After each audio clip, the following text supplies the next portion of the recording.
1 million Americans died from COVID-19. Some estimate as many as 15 million people died worldwide from COVID-19. Publicly, Anthony Fauci promoted the theory that the virus arose naturally, while privately, he was well aware of a mountain of evidence suggesting the virus originated in the lab. The American people deserve answers. The American people deserve to know why dangerous research was funded by NIAID in a totalitarian country, in a lab that lacked acceptable safety standards. The decision to fund dangerous gain-of-function research in Wuhan, China, will likely go down in history as perhaps one of the worst public health decisions. Frankly, the American people deserve an apology. I hope today Dr. Fauci will come clean, admit it was a mistake to fund dangerous research in China, admit that the risk of this dangerous research exceeded any possible benefits, ask forgiveness, and pledge to help our government devise safeguards so a man-made epidemic never happens again. Instead of an apology, you have for years avoided responsibility. Regarding the lockdowns, you argue that you did not personally issue every lockdown order, close every school, or impose every mandate. But officials across the country invoked your authority to justify these decisions.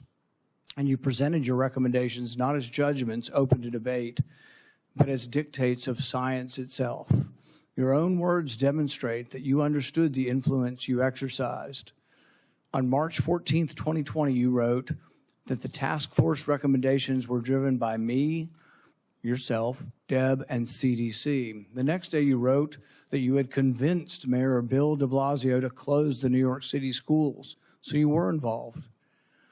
That same night, Governor Gavin Newsom's chief of staff told you that the governor had decided to close California schools, bars, and restaurants after watching you on television.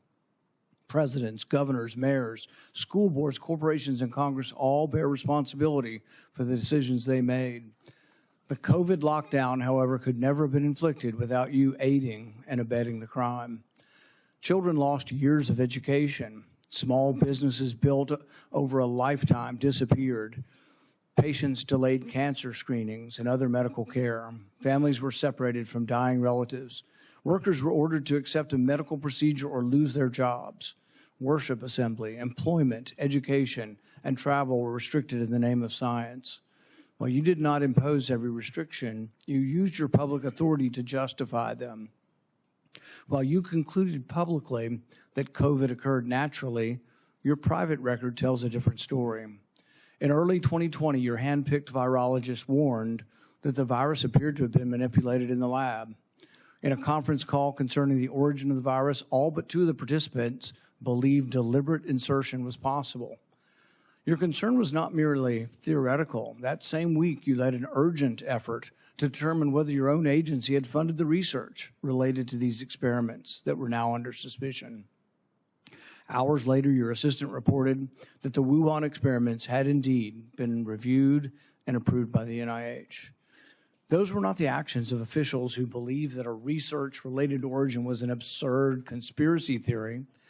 They were the actions of officials urgently trying to determine whether their agency funding was connected to the research under discussion, connected to the pandemic.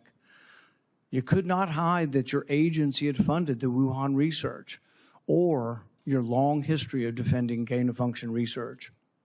The only alternative left was to argue that COVID-19 did not originate in the Wuhan lab. You were not a detached observer.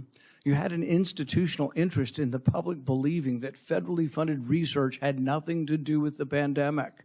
It was a conflict of interest from the very beginning.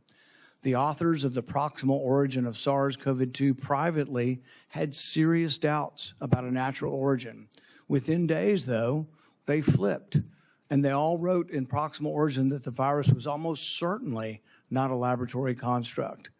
That paper was then used by the government and the media and you to discredit Americans who were asking the same questions that you and the authors were asking yourselves privately.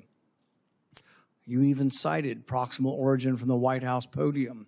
You held it out as evidence that the virus could not have been engineered, but you didn't disclose your role in the discussions that preceded the writing of the paper. You did not disclose the author's original concerns.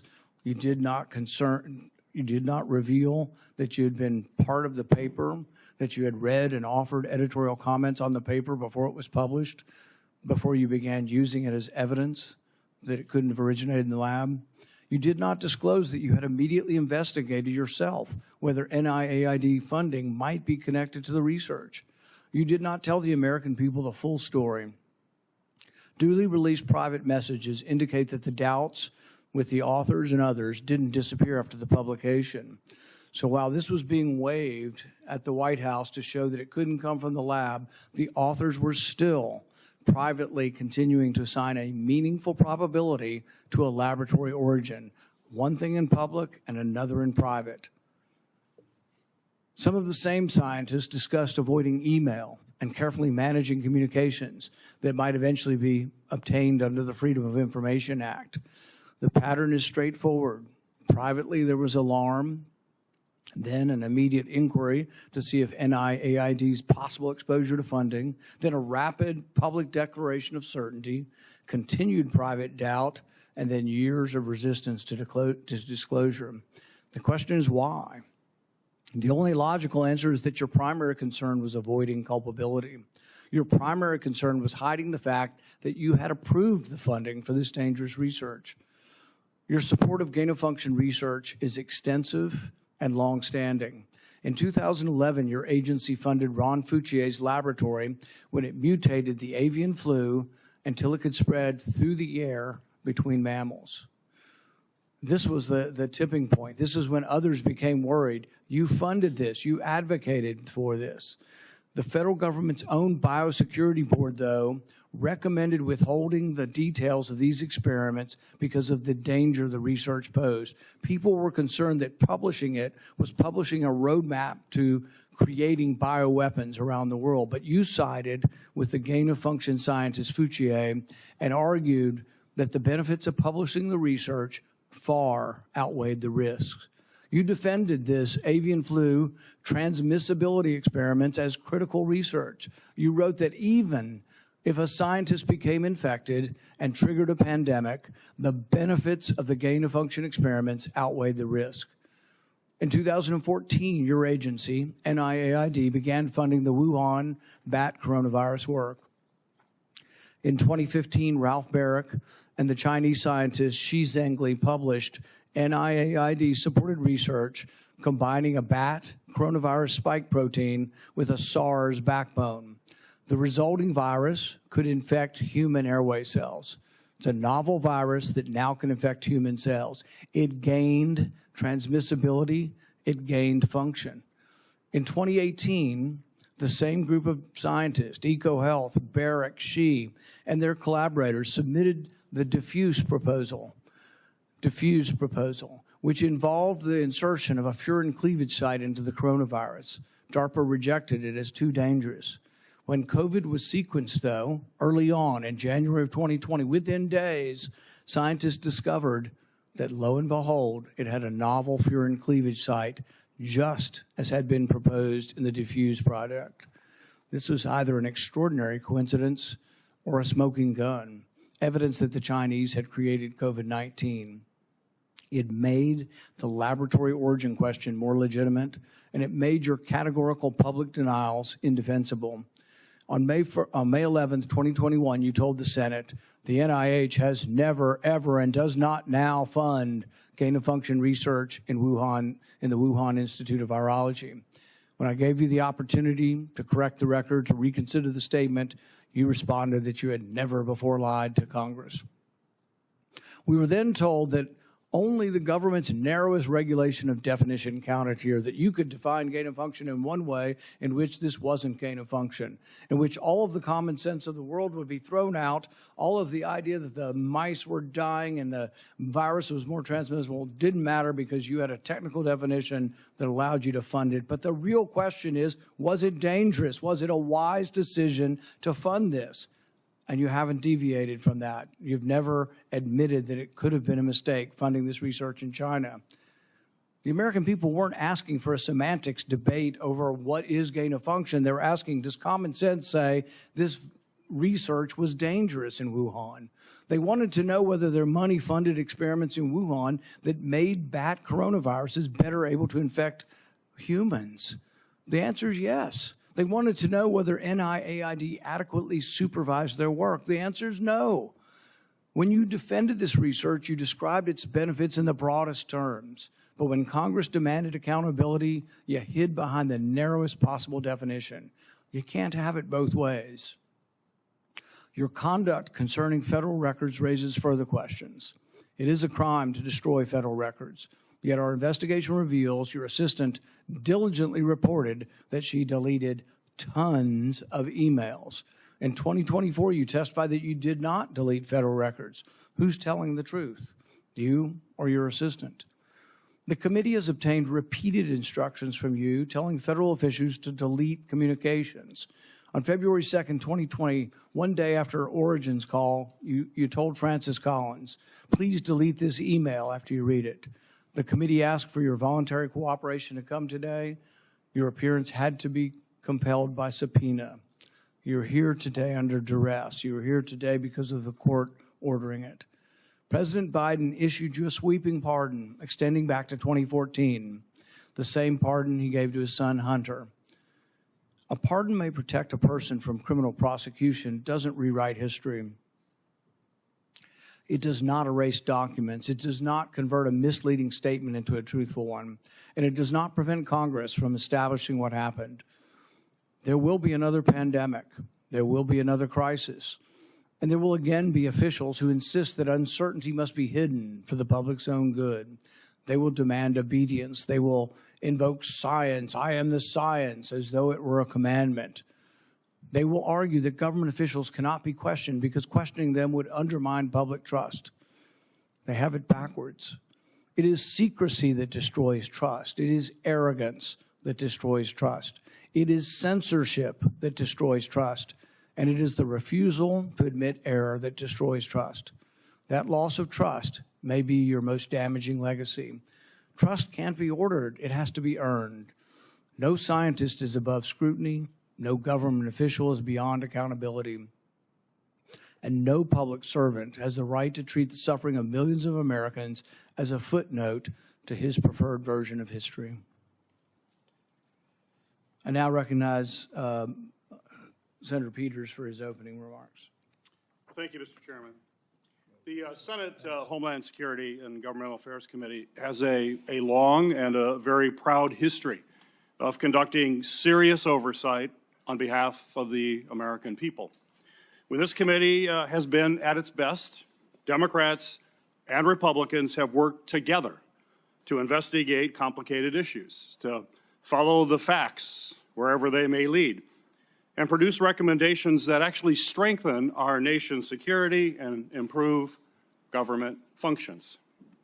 That bipartisan tradition has produced meaningful work following Hurricane Katrina, the January 6th attack on the U.S. Capitol, failures at the Secret Service, and countless other matters. Unfortunately, today's hearing is the latest step in the chairman's sharp departure from that long tradition. This hearing appears to be a culmination of months of biased and selected efforts by the majority under the guise of a committee investigation to basically legitimize a predetermined conclusion that was reached years ago. In 2021, the chairman has called for today's witness to be fired, to be arrested, accused him of leading cover-ups and conspiracies. He has even featured the witness prominently in fundraising emails and on the cover of his book. He has also called for the cancellation of the witness's security detail, despite the fact the witness and his family have received numerous credible death threats. When I served as chairman, Senator Paul and I launched a bipartisan biosecurity investigation that included oversight of risky research and the origins of COVID-19, because we agreed that the committee's work would be stronger if we did it in a bipartisan manner and just followed the facts. That was and continues to be an area of legitimate and certainly needed oversight. As chairman, Senator Paul has taken the opposite approach. He has abandoned longstanding practice by blocking minority participation in committee oversight actions and has chosen to selectively release committee records that the minority has never had any access to in order to support his pre-drawn conclusions. The chairman has repeatedly excluded committee's minority and withheld documents and evidence from members that are entitled to receive them, disregarding longstanding Senate rules and committee precedent that have preserved the credibility of our oversight in this committee for decades. I have raised these concerns directly with the chairman because it's not just what we investigate that matters, but how we conduct that investigation. That also matters. One-sided investigations designed to validate predetermined conclusions do not serve the American people who sent us to actually uncover the truth and to solve problems. I wrote to the chairman requesting that he adhere to committee rules. But instead of addressing concerns that I raised, he removed part of the committee's website from the public view. This move not only prevented the public from being able to view those lists of concerns, it adds serious questions about the desire for transparency and legitimate oversight of this matter. But what makes today's hearing particularly disappointing is not simply the chairman's actions, but what we could be using this committee's true and time oversight responsibilities to accomplish. This committee has not held its annual threats hearing at all in this Congress. We have not held a budget hearing for the Department of Homeland Security. There are important hearings that we would have the opportunity to discuss as to how to strengthen our Homeland Security across the board. No hearings on those topics. Instead of focusing on the national security challenges that we are facing in our country right now, today's hearing looks backwards, revisiting questions this committee has already examined, including through bipartisan work that Senator Paul and I conducted together when I served as chairman of this committee. But rather than building on that work to strengthen our preparedness against future disasters, we are instead relitigating the past. COVID-19 exposed serious deficiencies in our nation's public health infrastructure. We know that. More than 1 million Americans lost their lives, and this committee should absolutely continue to examine how we can better prepare our nation against future biological threats. Those are the kinds of forward-looking, life-saving questions that will help our nation be better prepared to protect the health and the safety of Americans when the next emergency occurs. Unfortunately, at this precise moment, we should be strengthening our capabilities. The Trump administration seems to be doing everything in their power to actually weaken our capabilities. The administration has hollowed out the public health workforce.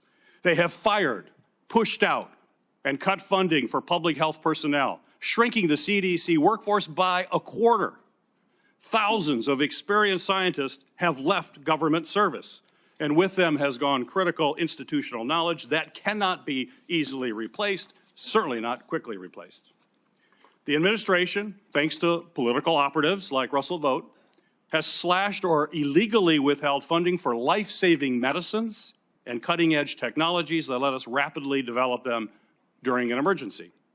Mr. Vought is now further politicizing the federal grant-making process, proposing to subject all federal grants, including those for disaster relief, housing development, and cancer research, to the whims of political appointees, not nonpartisan experts. All of this has left the American people more vulnerable to infectious disease threats, and we are already tragically seeing the consequences. Staffing and funding cuts have slowed the federal, state, and local response to ongoing outbreak of a foodborne parasite, which has sickened thousands in my home state of Michigan, as well as across the country. At the same time, the administration cuts to global health programs and international partnerships have greatly reduced our ability to contain dangerous diseases like Ebola before they spread to our shores. We should be examining whether our federal health agencies have the personnel and the resources they need to effectively prevent, detect, and respond to these threats. We should be asking how to strengthen our biodefense efforts to deter our adversaries and prevent biological attacks against our country, and how our government can better coordinate and communicate during public health emergencies. These are the kinds of forward-looking matters that are worthy of this committee's time. Instead, we are here continuing the chairman's year-long focus on one individual. History tells us, unfortunately, another pandemic is all but inevitable. The question is whether Congress and this committee will work to better prepare our country for it, or continue looking backward while our public health infrastructure crumbles around us. That is the hearing that we should be having today. Unfortunately, I fear the intent of this hearing is only meant to further a purely partisan agenda and will not make Americans safer. Thank you, Mr. Chairman. The accusation that the committee has denied access to the minority to records is categorically false. This is the most transparent investigation in the history of Congress. We actually created a website, and we put all of the information on the website. It continues to operate. The reason it hasn't been accessed is no Democrat ever signed up for it. Not one Democrat. We told them the access. They never asked for the access code. They haven't been on the website because they have not cared about the investigation. It's a practice of this committee to swear in the witness. Dr. Fauci, please stand and raise your right hand. Do you swear that the testimony you will give before this committee will be the truth, the whole truth, and nothing but the truth? So help you God. Dr. Anthony Fauci, you are recognized for 5 minutes for your opening statement. Mr. Chairman, Member Peters, members of the committee, I served at the NIH for over 54 years, 38 of those as director of the National Institute of Allergy and Infectious Diseases. Over that period, I proved that I believe in and respect the value of legitimate congressional oversight. In fact, I testified before and/or briefed Senate and House Senate and House committees well over 200 times over those 38 years. During and after the COVID pandemic, I have appeared multiple times for hearings in the Senate and the House, usually under oath, and sat for several days-long transcribed sworn interviews, answering questions about the very issues that are now the subject of this hearing. However, given Senator Paul's obvious obsession with calling for my prosecution, his repeated slanderous comments about me, and recently his publicly releasing my unredacted personal diary aimed at embarrassing and intimidating me, the only conclusion I can reach is that the sole reason he is calling me before this committee is to get me to say something, anything, that could vindicate his repeated public pledges that I end up, in his words, quote, behind bars, unquote. Any reasonable person who has followed his unhinged obsession with me would readily come to the same conclusion.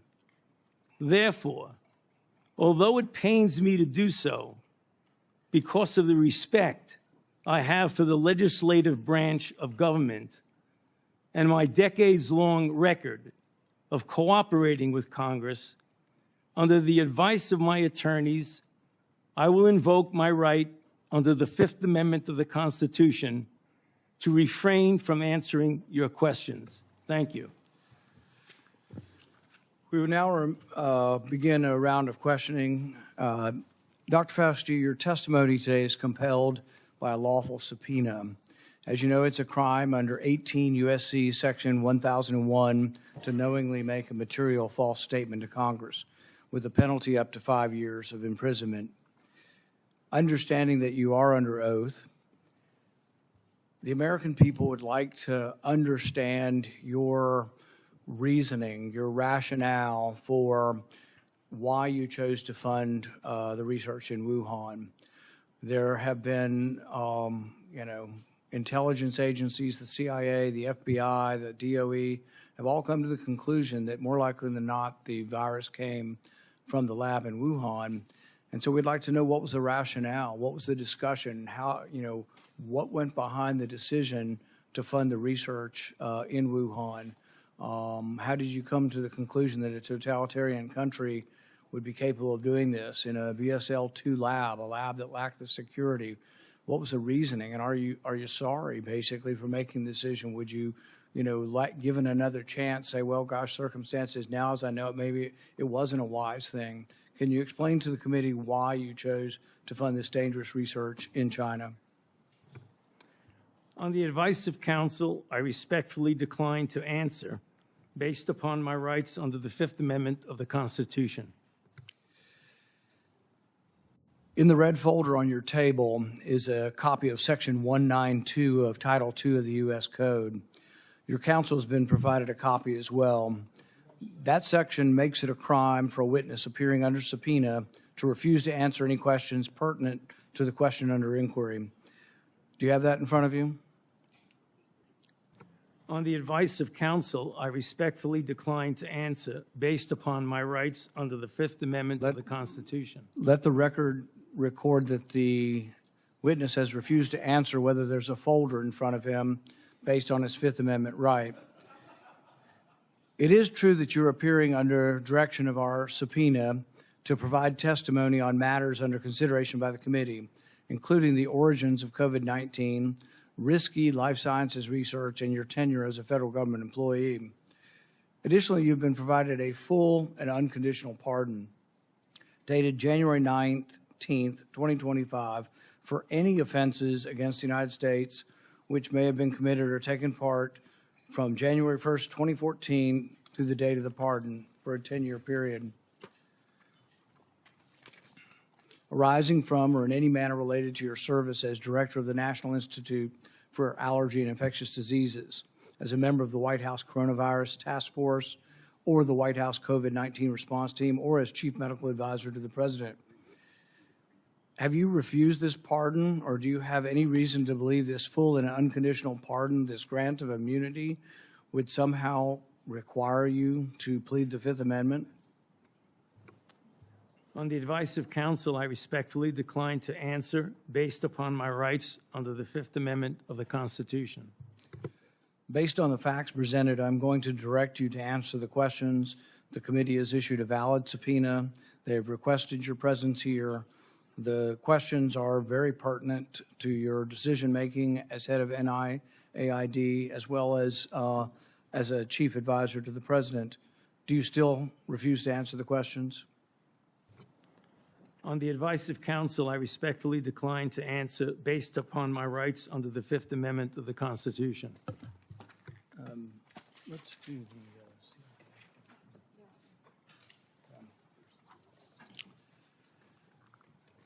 Dr. Fauci, were you ever made aware of gain-of-function research on monkeypox being conducted at the National Biodefense Analysis and Countermeasure Center, NBAC, at Fort Detrick?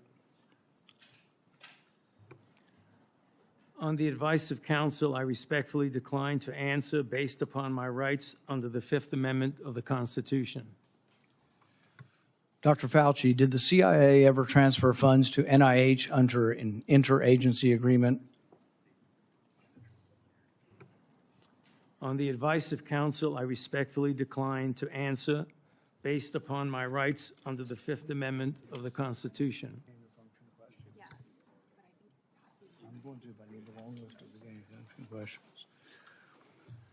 Dr. Fauci, did the NIH ever conduct research for or in coordination with any element of the intelligence community, CIA, ODNI?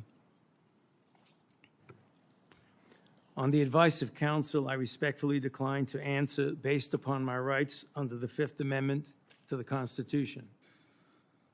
The reason why these questions are important is, President Trump has done a ban, and we're glad that he did a ban on gain-of-function research, so we're better off than we were. when we had an advocate serving as head of NIAID, an advocate for gain-of-function research. There is still, though, a question, though, whether or not the intelligence community is adhering to that order. There's a question of whether or not gain-of-function research is still ongoing. And these are important questions the American people deserve to know. Dr. Fauci, have you been read into any classified Department of Homeland Security program, any prospective special access program concerning gain-of-function research? On the advice of counsel, I respectfully decline to answer based upon my rights under the Fifth Amendment of the Constitution. When we look at the research in China, the gain-of-function research that you've denied was gain-of-function, one of the things that startled the scientists when they saw COVID in the first couple of weeks was when they looked at the sequence of it, they said, oh my God, there's a furin cleavage site in it. And in this particular family of coronaviruses, the sarbecoviruses, they'd never seen this before. They were also startled to look at it and see how it was coded for, what the codons were, and to discover that the codons used out of 36 different possibilities turned out to be the one that was commonly used in gene manipulation by scientists. Dr. Fauci, were the scientists at the Wuhan Institute of Virology capable of inserting a furin cleavage site into a coronavirus? On the advice of counsel, I respectfully decline to answer based upon my rights under the Fifth Amendment of the Constitution. So one of the experiments that was pretty common was they would take the backbone of a SARS virus, and this would be a SARS virus that the backbone itself wasn't that dangerous, but then they would dig through guano, 300 feet underground, bat guano. They'd find other viruses, unknown viruses. They'd take the S protein off of an unknown virus and stick it on a backbone. And then they would infect mice that have humanized cells. And they were trying to discover if they could create a virus that infects humans. Now, many people would say, well, gosh, that doesn't sound like a really good idea to create viruses that don't exist in nature to see if they'll infect human cells. What if one escaped?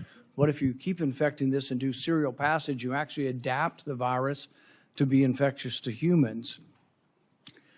So the question is whether or not, Dr. Fauci, the Wuhan Institute of Virology was combining an S protein with one virus with the backbone of others, and could this lead to a virus, maybe it wasn't even predicted, but could it lead to viruses that gained in function and then could lead to a pandemic? On the advice of counsel, I respectfully decline to answer based upon my rights under the Fifth Amendment of the Constitution. One of the arguments that you and others have made against this virus coming from the lab is it couldn't have come from the viruses that have been published. And nobody's really arguing that. I think from the very beginning, people acknowledged that the viruses that have been published are too far evolutionarily distant from a virus that could have become COVID-19. But what has never been acknowledged by the side who tries to call the other side a conspiracy theory, which is really something you don't usually see in a scientific debate. This is the first time I've ever seen an article printed in Lancet by your friends who called this a conspiracy theory. You know, these are the kind of things you see as a screed on a political, website. You don't really see this in science.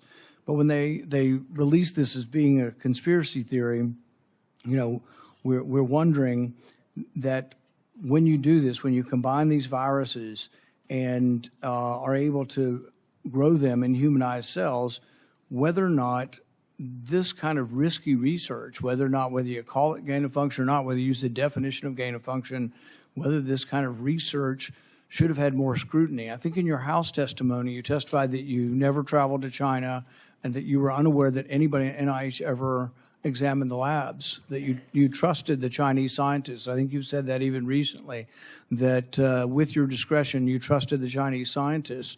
The problem is that even in our country, we trust our scientists. They're good American scientists, probably doing the right thing for America.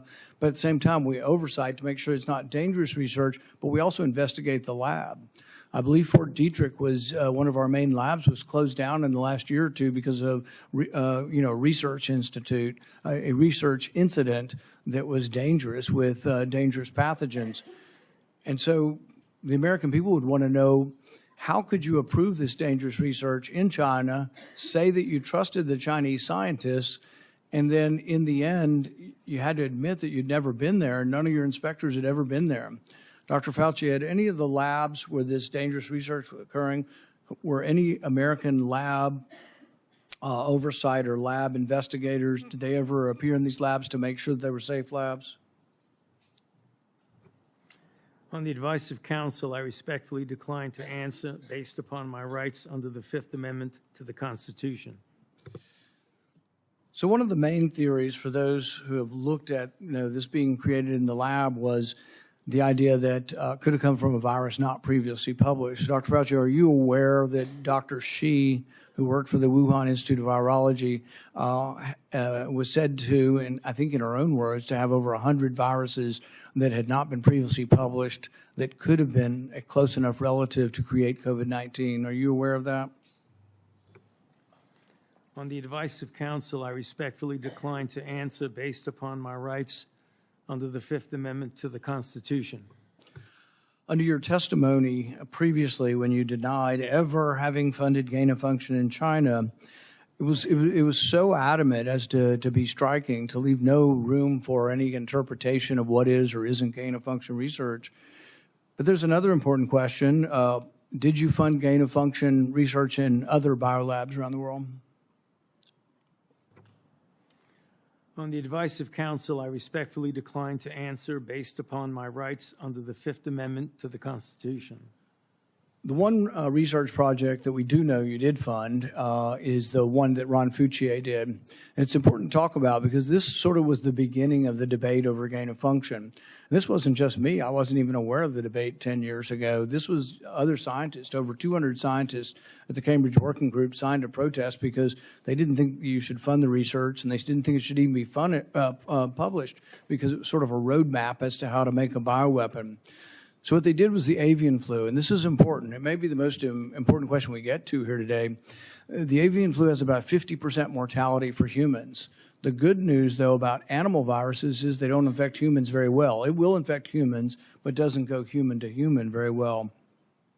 Ron Fauci, with the money that you provided to him, did an experiment where he caused purposeful mutations to create a new virus, an avian flu that didn't just infect birds well, but actually infected mammals well, went ferret to ferret in an aerosolized manner. People saw this and were aghast, at the decision-making process that you decided to fund this. But this is when, the debate came about, and you wrote in support of this in the Washington Post, and you said, even if a scientist is bitten, even if a pandemic should occur, the knowledge is worth the risks. Do you still stand by that? Would you like to qualify at all whether or not the knowledge of gain of function is worth the risks, particularly in this case, since we now know 15 million people died worldwide? Many people believe this came from the lab. Do you think that the risks really are worth the benefits for gain of function research? On the advice of counsel, I respectfully decline to answer based upon my rights under the Fifth Amendment to the Constitution. All right. We're going to finish with this question, and it's based really on that statement, that general statement in your support for gain of function, the idea that the benefits outweigh the risks. So there are many other people who disagree, and they aren't politicians or not. I don't know what party they're in.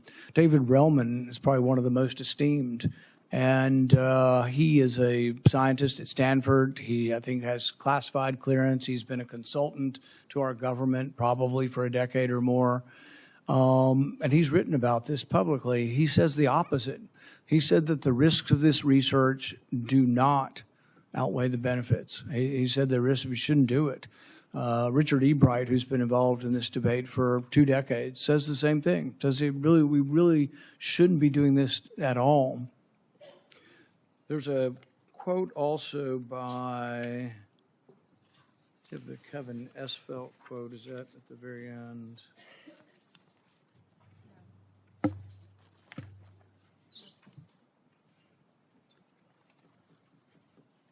Kevin Esfelt, who's a CRISPR scientist at MIT, also wrote about this gain of function.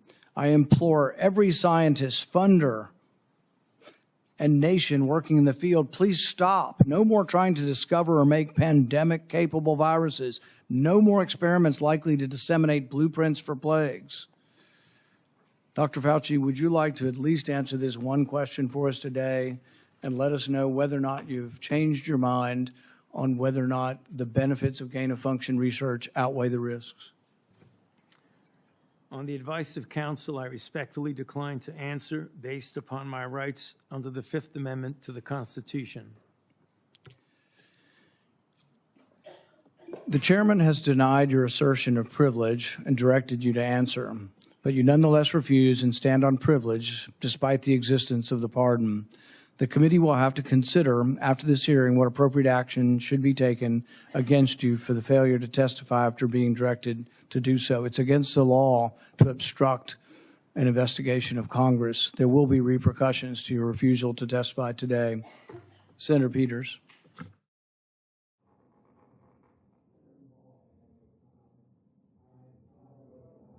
You're not recognized. You're not recognized. If you are unruly, you will be removed from the proceeding. You are not recognized, and you are not recognized, sir. Sir, you are not recognized. You are not recognized. Security, we'll hold off. But you will respect these proceedings. You were told not to sit at the table. You insist on sitting at the table, and we told you you would not be recognized. You are not invited here for testimony, sir. You are being disruptive. Would you behave this way in a courtroom? No, because the judge would put you in jail. I can't do that today, but I can have you escorted from the premises. So I would say, sir, sit quietly and don't say another word. I said, sit quietly. You are not recognized. Another word and you're gone.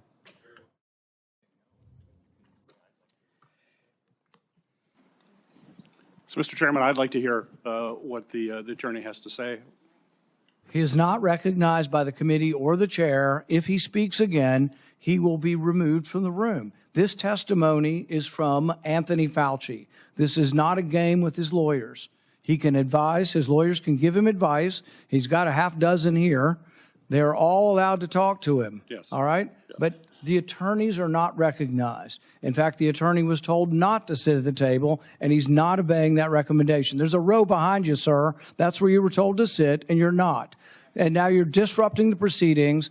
And so, look, this is the way Anthony Fauci wants to be remembered, for a lawyer not listening to the rules.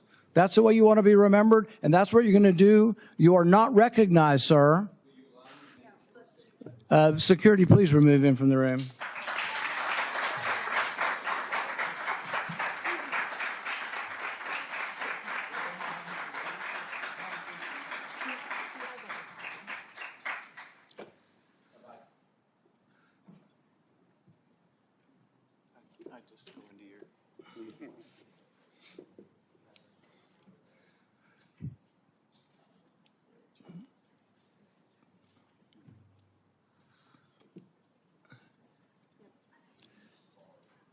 Let the record state that Dr. Fauci will still have the advice of the other half a dozen attorneys that he brought along today. Senator Peters. Thank you, Mr. Chairman. The COVID-19 pandemic is not the first or the last public health crisis to impact our nation. In December 2022, I released a report that identified significant failures in our federal government's preparedness and initial response to COVID-19. This report contained 17 key findings. It's a very large report, which I have right here. It contains 17 key findings and corresponding recommendations, including the need to invest in sustainable domestic manufacturing capabilities for critical medical supplies, build the infrastructure needed to surge testing capacity for infectious diseases, and robustly fund public health emergency preparedness and responses across all levels of government. Unfortunately, multiple administrations, including the current Trump administration, have failed to fund or to reform our health preparedness. This is something that I would hope the committee in the future would investigate. It needs to be taken a look at. It also feels like a new public health threat is hitting us every month. There's a foodborne parasite affecting thousands of people in Michigan and across the country, and our federal agencies still haven't fully pinned down the source of that outbreak. Measles cases in this country are at the highest they've been in 35 years. More children are getting sick and even hospitalized from this preventable disease. Over 1,000 people have died from the Ebola virus in Africa, and we don't know how widespread this crisis actually is. We have a hantavirus scare on a cruise ship, and though it hasn't made headlines in the way that the screwworm threatening our food security has, I remain concerned about bird flu that is also spreading and could one day cause a pandemic. This is also something this committee should be investigating and holding hearings on. Since January 2025, the Trump administration has taken a number of actions to drastically weaken our ability to fight infectious diseases and biological threats that endanger Americans. These actions are both incomprehensible and are also inexcusable.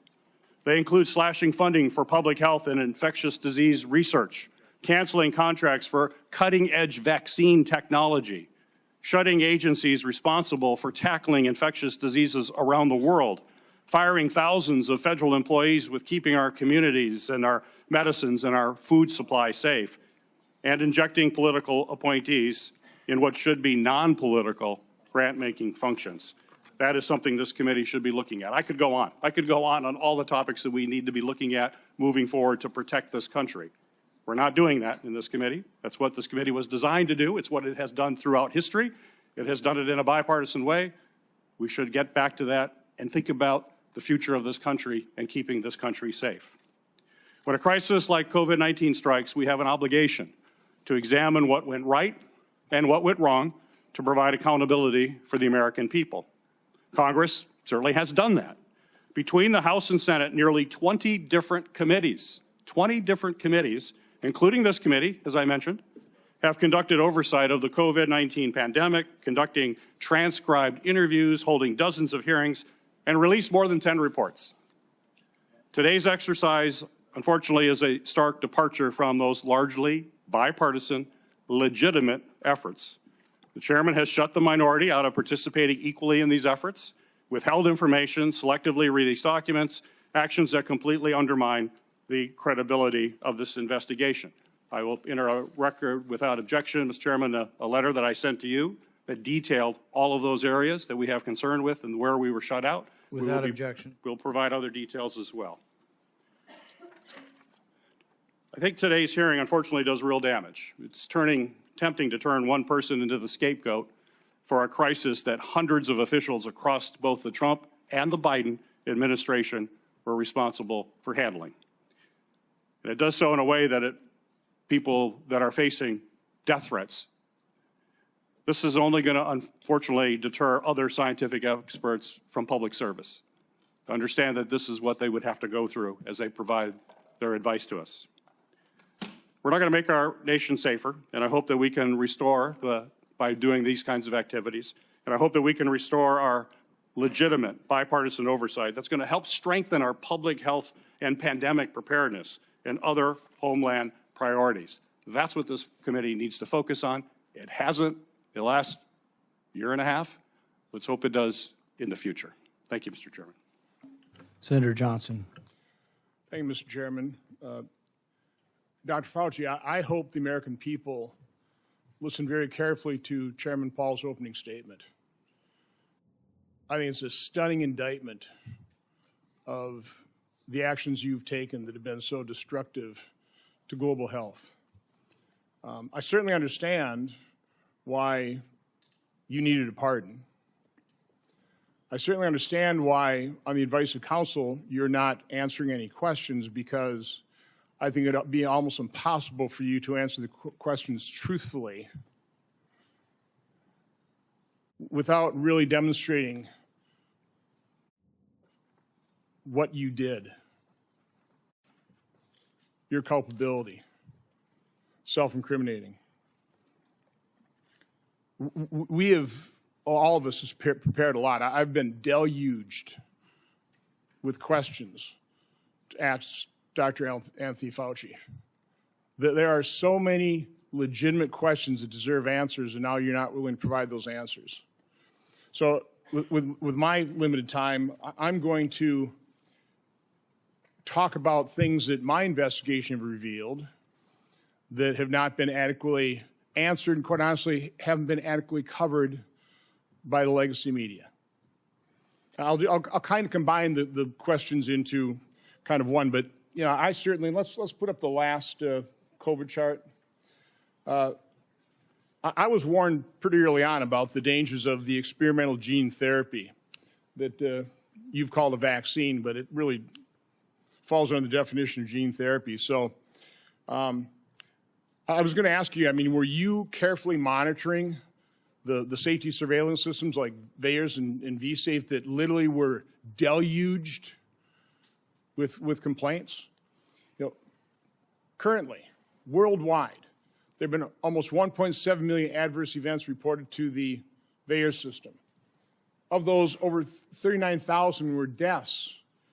And of those deaths, 24% occur on the day of vaccination within 1 or 2 days. 24%, which, by the way, just happens to be the same percentage that a Rasmussen poll pointed out the American public believe 24% of the American public believe they know somebody who died of the experimental gene therapy.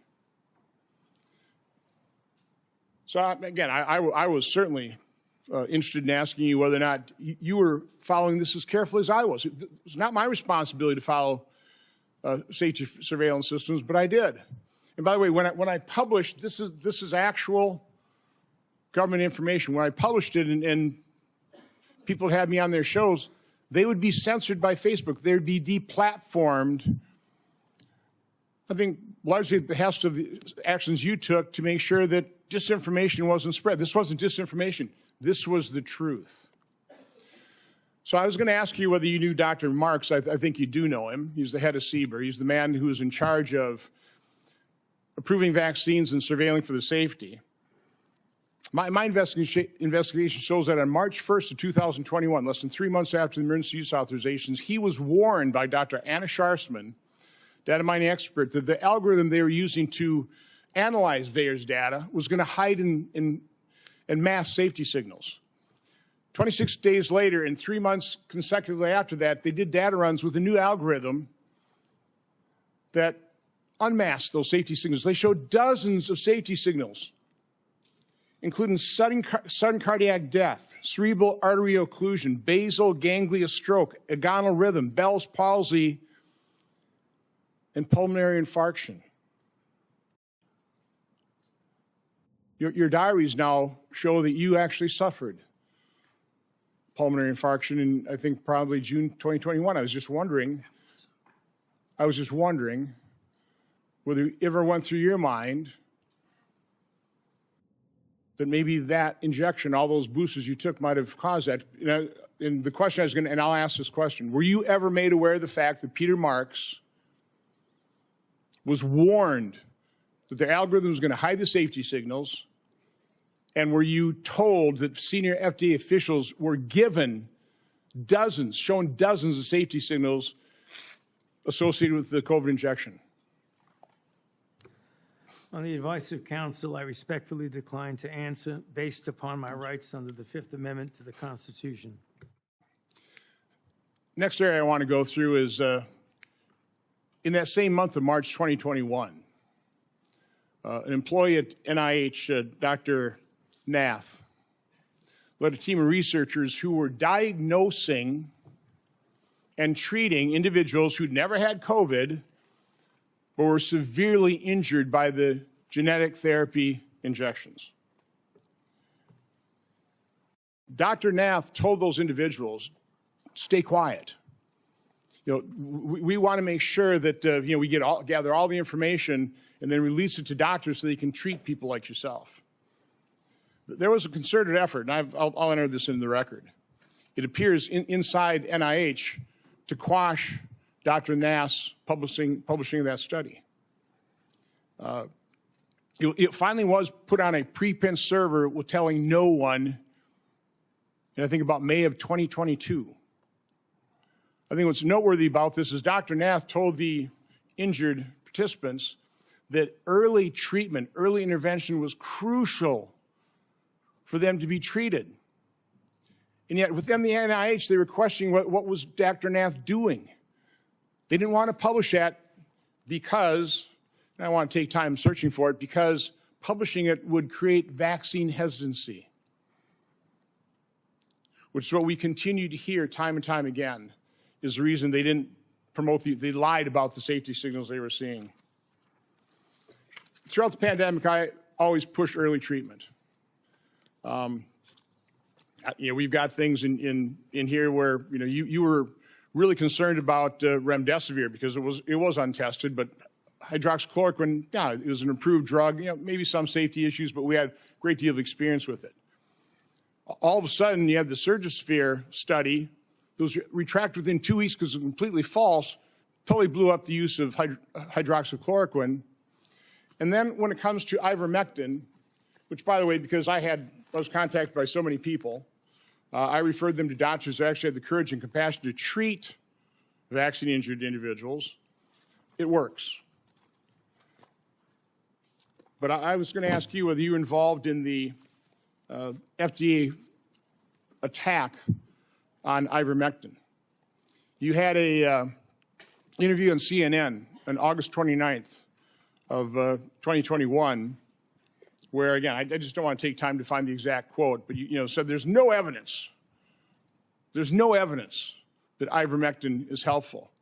On that exact same day, and I've got the studies right here. There was a website that was tracking the random controlled studies. Here they are, showing 60, 70% efficacy of ivermectin. The same day you say there's no evidence, there was all kinds of evidence. Loved ones had to go to hospitals, had to sue hospitals. Just, would you try it? So I would want to know, to what extent were you involved in sabotaging hydroxychloroquine, ivermectin, and did you do that because you knew the only way you get an emergency use authorization for these drugs, these experimental gene therapy, was if there was no effective treatment, you couldn't get the emergency use authorization. So is that why you helped sabotage these cheap generic drugs in favor of remdesivir, which, by the way, nurses, are you aware of the fact that nurses called it run, death is near? On the advice of counsel, I respectfully decline to answer based upon my rights under the Fifth Amendment to the Constitution. Let me end on this note, because this just came to light. We've got 11 million pages of documents. We also have other people who were in the room.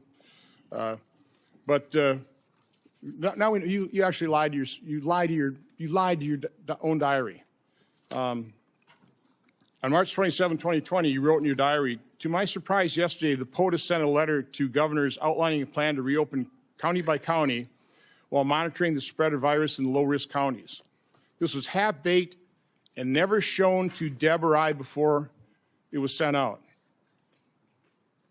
So we have evidence that, in fact, you were fully aware of it and certainly approved, if not authored it. So I was just simply asking you, is that true?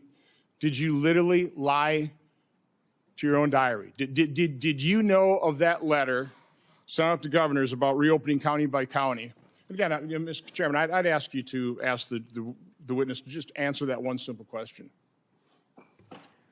On the advice of counsel, I respectfully decline to answer based upon my rights under the Fifth Amendment to the Constitution. Thank you, Mr. Chairman. Senator Hassan. Thank you. Dr. Fauci, I want to start by thanking you for more than 50 years of service to this country at the National Institutes of Health.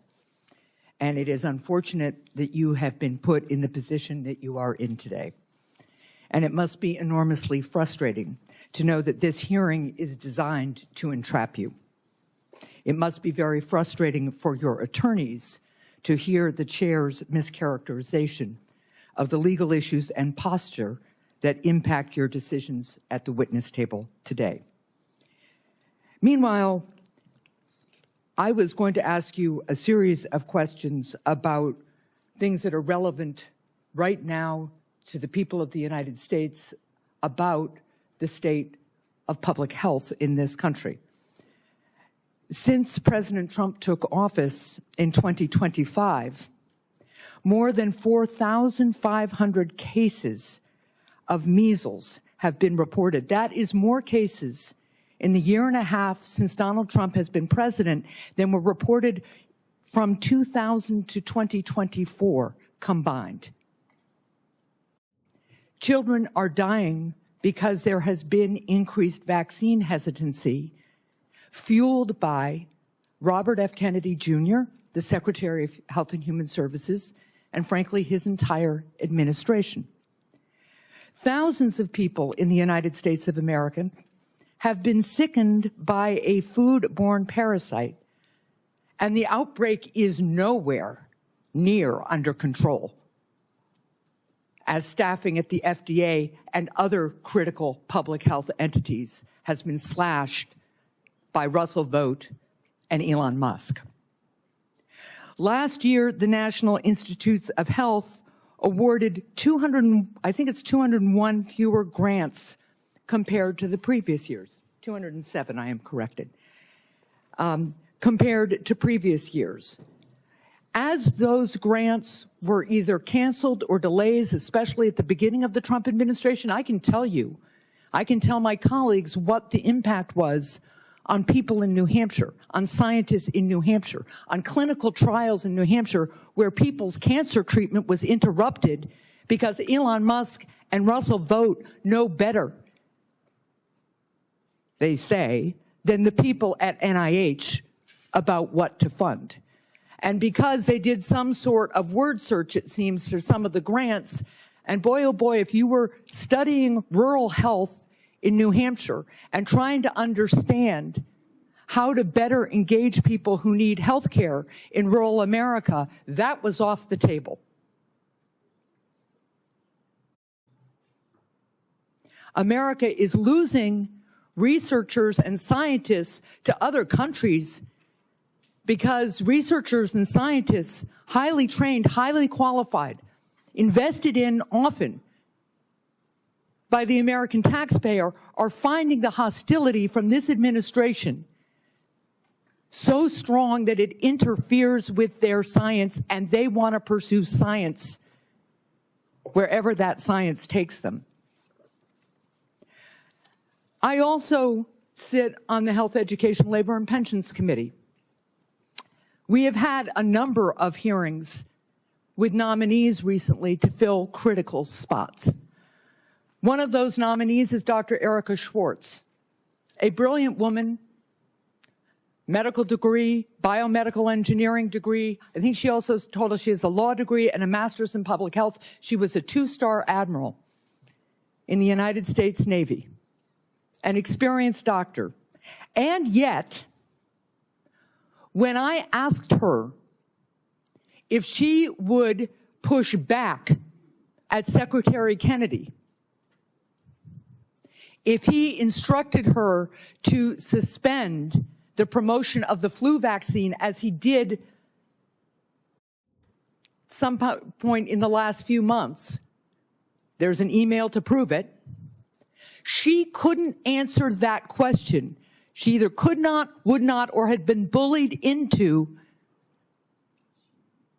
evading a question about whether she, as the director of CDC, would stand up to Secretary Kennedy, the most unqualified Secretary of Health and Human Services this country has ever seen, and more than unqualified, somebody who pursues conspiracy theories, degrades people with disabilities, and continues to promote disproved science. That's the state of healthcare and public health in this country right now, not to mention the $1 trillion or so of cuts to the Medicaid program that is decimating healthcare in my state and decimating it around the country, not to mention the refusal of my colleagues and this administration to extend critical tax cuts for people who are trying to afford insurance on the Affordable Care Act. I just was at one of my community health clinics, and they are reporting fewer and fewer people coming in for care, disrupting care because they can no longer afford health insurance. And that is impacting, of course, the revenue stream to the community health clinic, their ability to hire and pay people, their ability to take care of their community. That's what I wish we were having hearings about in this committee and in the Health Committee. That's what I wish we were trying to address in a bipartisan way. But instead, we are here in an attempt to entrap you because you had a distinguished career trying to put Americans' public health first. With that, I yield. Senator Lankford. Mr. Chairman, thank you. Dr. Fauci, thanks for coming today. I know you're invoking your Fifth Amendment right, which you have the right to be able to do constitutionally, but thanks for coming and be a part of this. There are a lot of issues and a lot of questions that have come up, and hopefully in some day in the future, we'll be able to get all this clarity to be able to pull together. There were over 1 million Americans that died from COVID. You know that well. You were tracking the numbers literally every single day, those affected and those that died from the earliest days. There are a lot of lessons that we've got to learn from this, that we should put into history to be able to determine what happens in the future, how do we respond in the future, how do we deal with something like this again. It was uncharted territory for everyone. But I would tell you, countless families, including my own, watched a loved one die behind glass or through a screen because we couldn't get access to them. Children couldn't get to school. People missed their prom or graduation ceremonies. There were lots of things that happened that dramatically changed the future of the country. The mental health issues that we have continued to deal with from the isolation have been profound. Even something as simple as children that wore masks or around adults wearing masks for all that time are slower in learning language now because they couldn't watch someone's lips moving, and so they're slower in that. Amazingly enough, churches and places of worship were forced to be closed down. There were even churches that met where the pastor preached in the parking lot and the congregants all met in their cars with windows up, and police came and scattered them and said, "You can't be here." The simple act of social distancing became an issue as everyone guessed what's the right distance to be away from someone else. Literacy rates have declined. All these things are results, not to mention the loss of lives and the health experiences that have been out there for many Americans. So there are legitimate questions. I wanted to be able to raise some of those, to be able to walk through some of this, because it has been very, very challenging. As we've gone through some of your notes and your diary and other things that are out there, we're trying to be able to pull bits and pieces of things to be able to learn lessons. On May the 6th, 2020, you wrote at that time, I had a conversation with Robert Redfield, who, as you know well, was then the director of CDC, about the fact that greater than 1 million children worldwide have missed their measles vaccination because of the shutdown. You stated, this is terrible and needs to be addressed, since on that basis alone, there would be far more excess deaths from measles among children than coronavirus deaths among children. I need to bring this up to the TF, the task force. Did you ever have an opportunity to bring up the potential of measles deaths among children and an infection rate going around the world from measles based on the fact that so many children would not get their measles vaccine because of the shutdown? I'm sorry, Senator, but on the advice of counsel, I respectfully decline to answer based upon my rights under the Fifth Amendment to the Constitution. That is your right to do. One of the big issues that's really coming up is on the lab issue.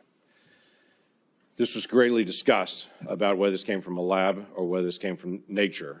There are obvious issues and differences between the two to be able to know this. You had a lot of conversation on this. Scientists around the world were in conversation on this. There were different statements that you even made in your private notes and your public notes on it. In January the 26th of 2020, this is before we had our first tragic death of coronavirus in the United States, You wrote, it now appears using EPI data that the genomic data, the first infection was in early December and was not connected to the market, which was the big rumor that was out there as this wet market in China. We know the market was not the source, it was the amplifier. On January the 31st, you wrote about a phone call. You wrote, the people on the phone felt the mutations around the furin cleavage site of the spike protein could not have occurred naturally, since it would require an evolutionary jump that they found nowhere in bat isolates. They bring up the possibility this could have been deliberately inserted and either accidentally released or deliberately released by a crazy person in the lab, the former being the most likely. February the 1st, same year, 2020. This is, again, still before our first death.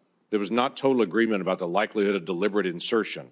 Ron said he was sure that this could occur naturally, and we should not waste our time and divert our effort to pursue this. This is expected of him, since he was the original gain-of-function person with Yoshi. Also, Christian was with Ron.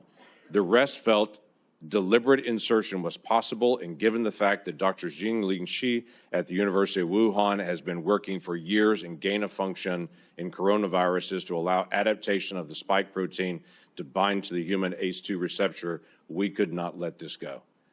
That's a remarkable statement for February the 1st of 2020, when there hadn't even been the first death here, but we knew something was moving. You knew well that something was moving. You identified February the 1st before any of us had ever heard of the Wuhan lab, not only the Wuhan lab in the conversation, but literally the scientist that you named in your own notes, the lead scientist that was there. It's interesting to me on that, and the questions I was going to ask you was just your background and knowledge about the Wuhan lab and Dr. Shi and all the details. I'm aware of where you have been on trying to be able to plead your Fifth Amendment right, which is your right to be able to do. But I also want to be able to find out some facts to be able to help us for the future on this. The Lawrence Livermore National Laboratory in May of 2020 put out a classified document that has only been recently unclassified on this, that had this statement: we assess all the necessary conditions for an accidental release of a laboratory-modified coronavirus, specifically a coronavirus adapted to recognize human cell receptors, were present at the Chinese Wuhan Institute of Virology in mid to late 2019. Now, the question that I had for you is, this is May the 27th of 2020. This is the report that most people will see, is this. I have clearance. I serve on the Intelligence Committee. I've actually read this complete document unredacted. My concern is, were you given the ability to see this document unredacted based on your position? Were you able to see this and to be able to get this information? I could see it, and I know what's here. Everybody else just has their conclusion at the beginning of it, not this. My question to you was going to be, did you have access? Because it's important for the future that people in your position do have access to this kind of information and insight. Is there any way you could answer that question? Were you able to give access to this data? On the advice of counsel, I respectfully decline to answer based upon my rights under the Fifth Amendment to the Constitution. You wrote on January the 26th of 2020, we should be allowed to send our CDC epidemiologists to China to work with them so they could see the data firsthand. You also wrote at February 12th, 2020, that you had great concerns about the World Health Organization because it depends greatly on China and, as you stated, often bows to them. Now, this is a really important issue that we've got to resolve for the future. It's not just our cooperation with Chinese scientists, it's our acknowledgement that China covered up their data, wouldn't allow our scientists to be able to come in. They cleaned up the wet market, they cleaned up the other areas. They wouldn't allow you to get access to all the other scientists who are there, including their health records, what happened to them, or even all the sequencing that they had done in advance. For the future of our research and our cooperation with any scientist around the world, I think it's really important that we resolve, if we're going to fund research and cooperate with you, we've got to have certain things from you. If things go sideways, we've got to have access to all information in all places.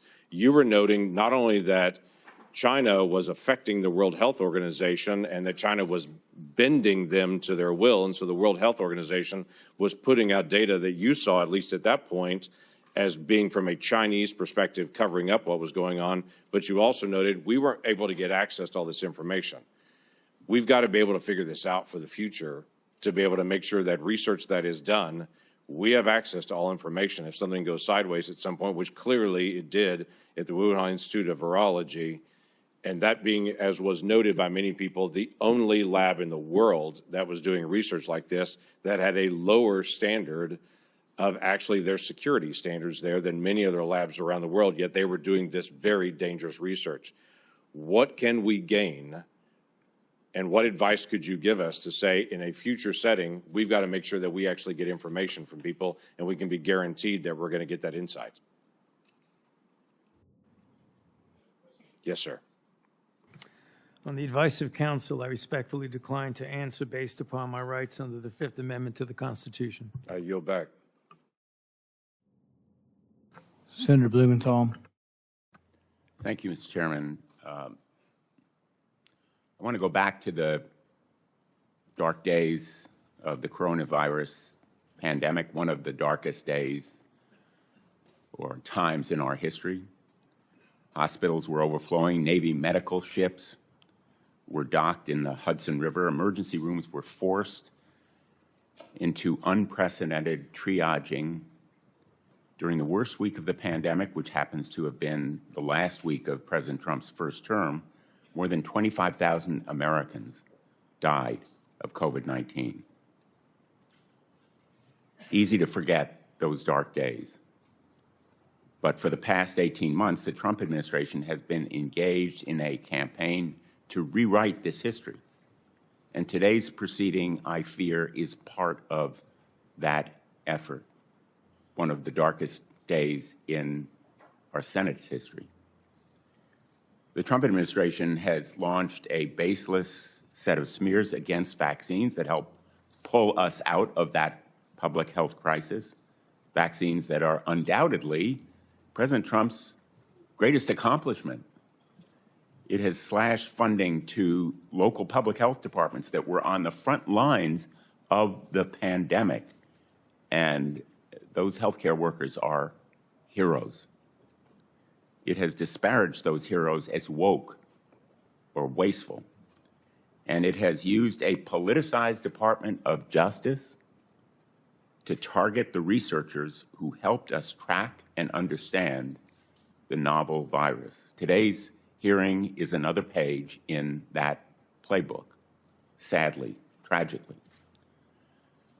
Dr. Fauci, you've spent 5 decades in public service, including nearly 4 decades in leadership at the National Institutes of Health, helping to conquer COVID-19, but also HIV, swine flu, Zika, Ebola, and other epidemics with real-life results saving human lives.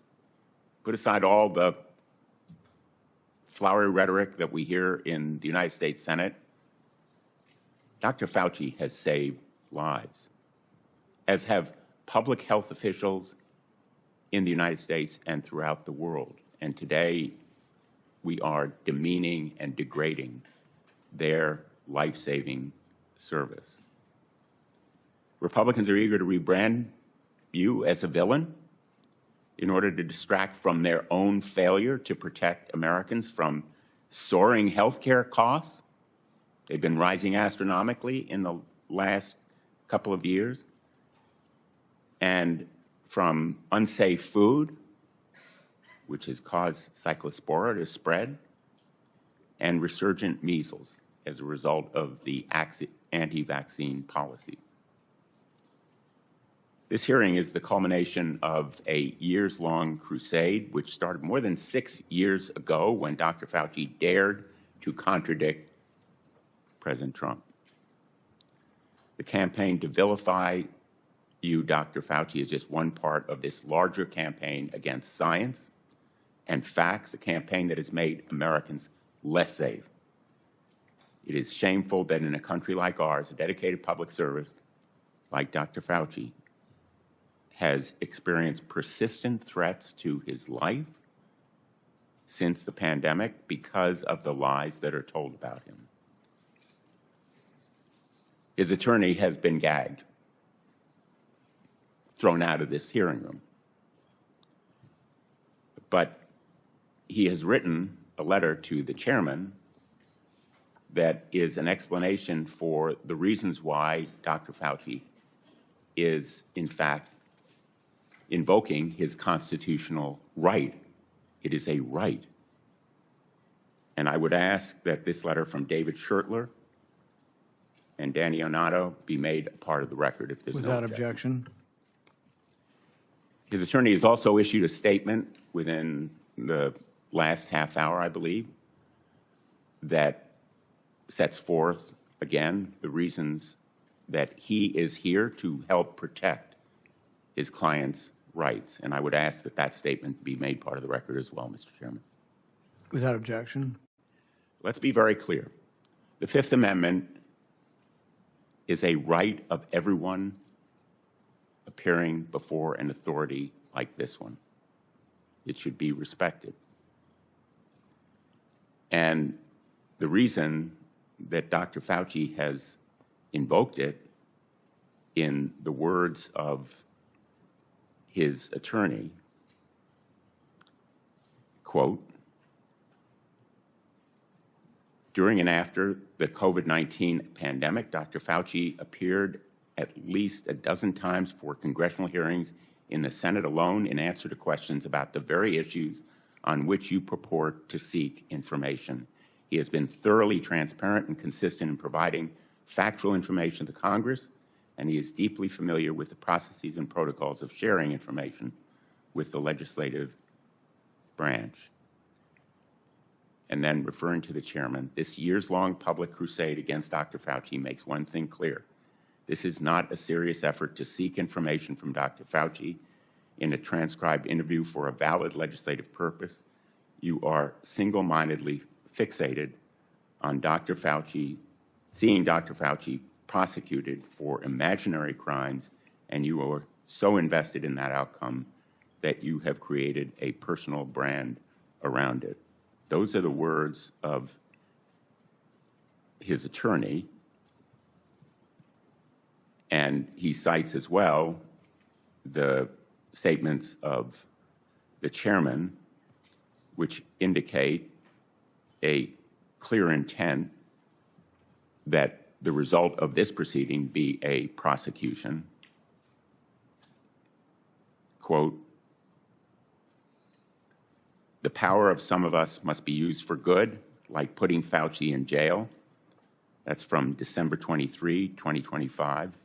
I want to give him a subpoena and a jail cell, also from December of 2025.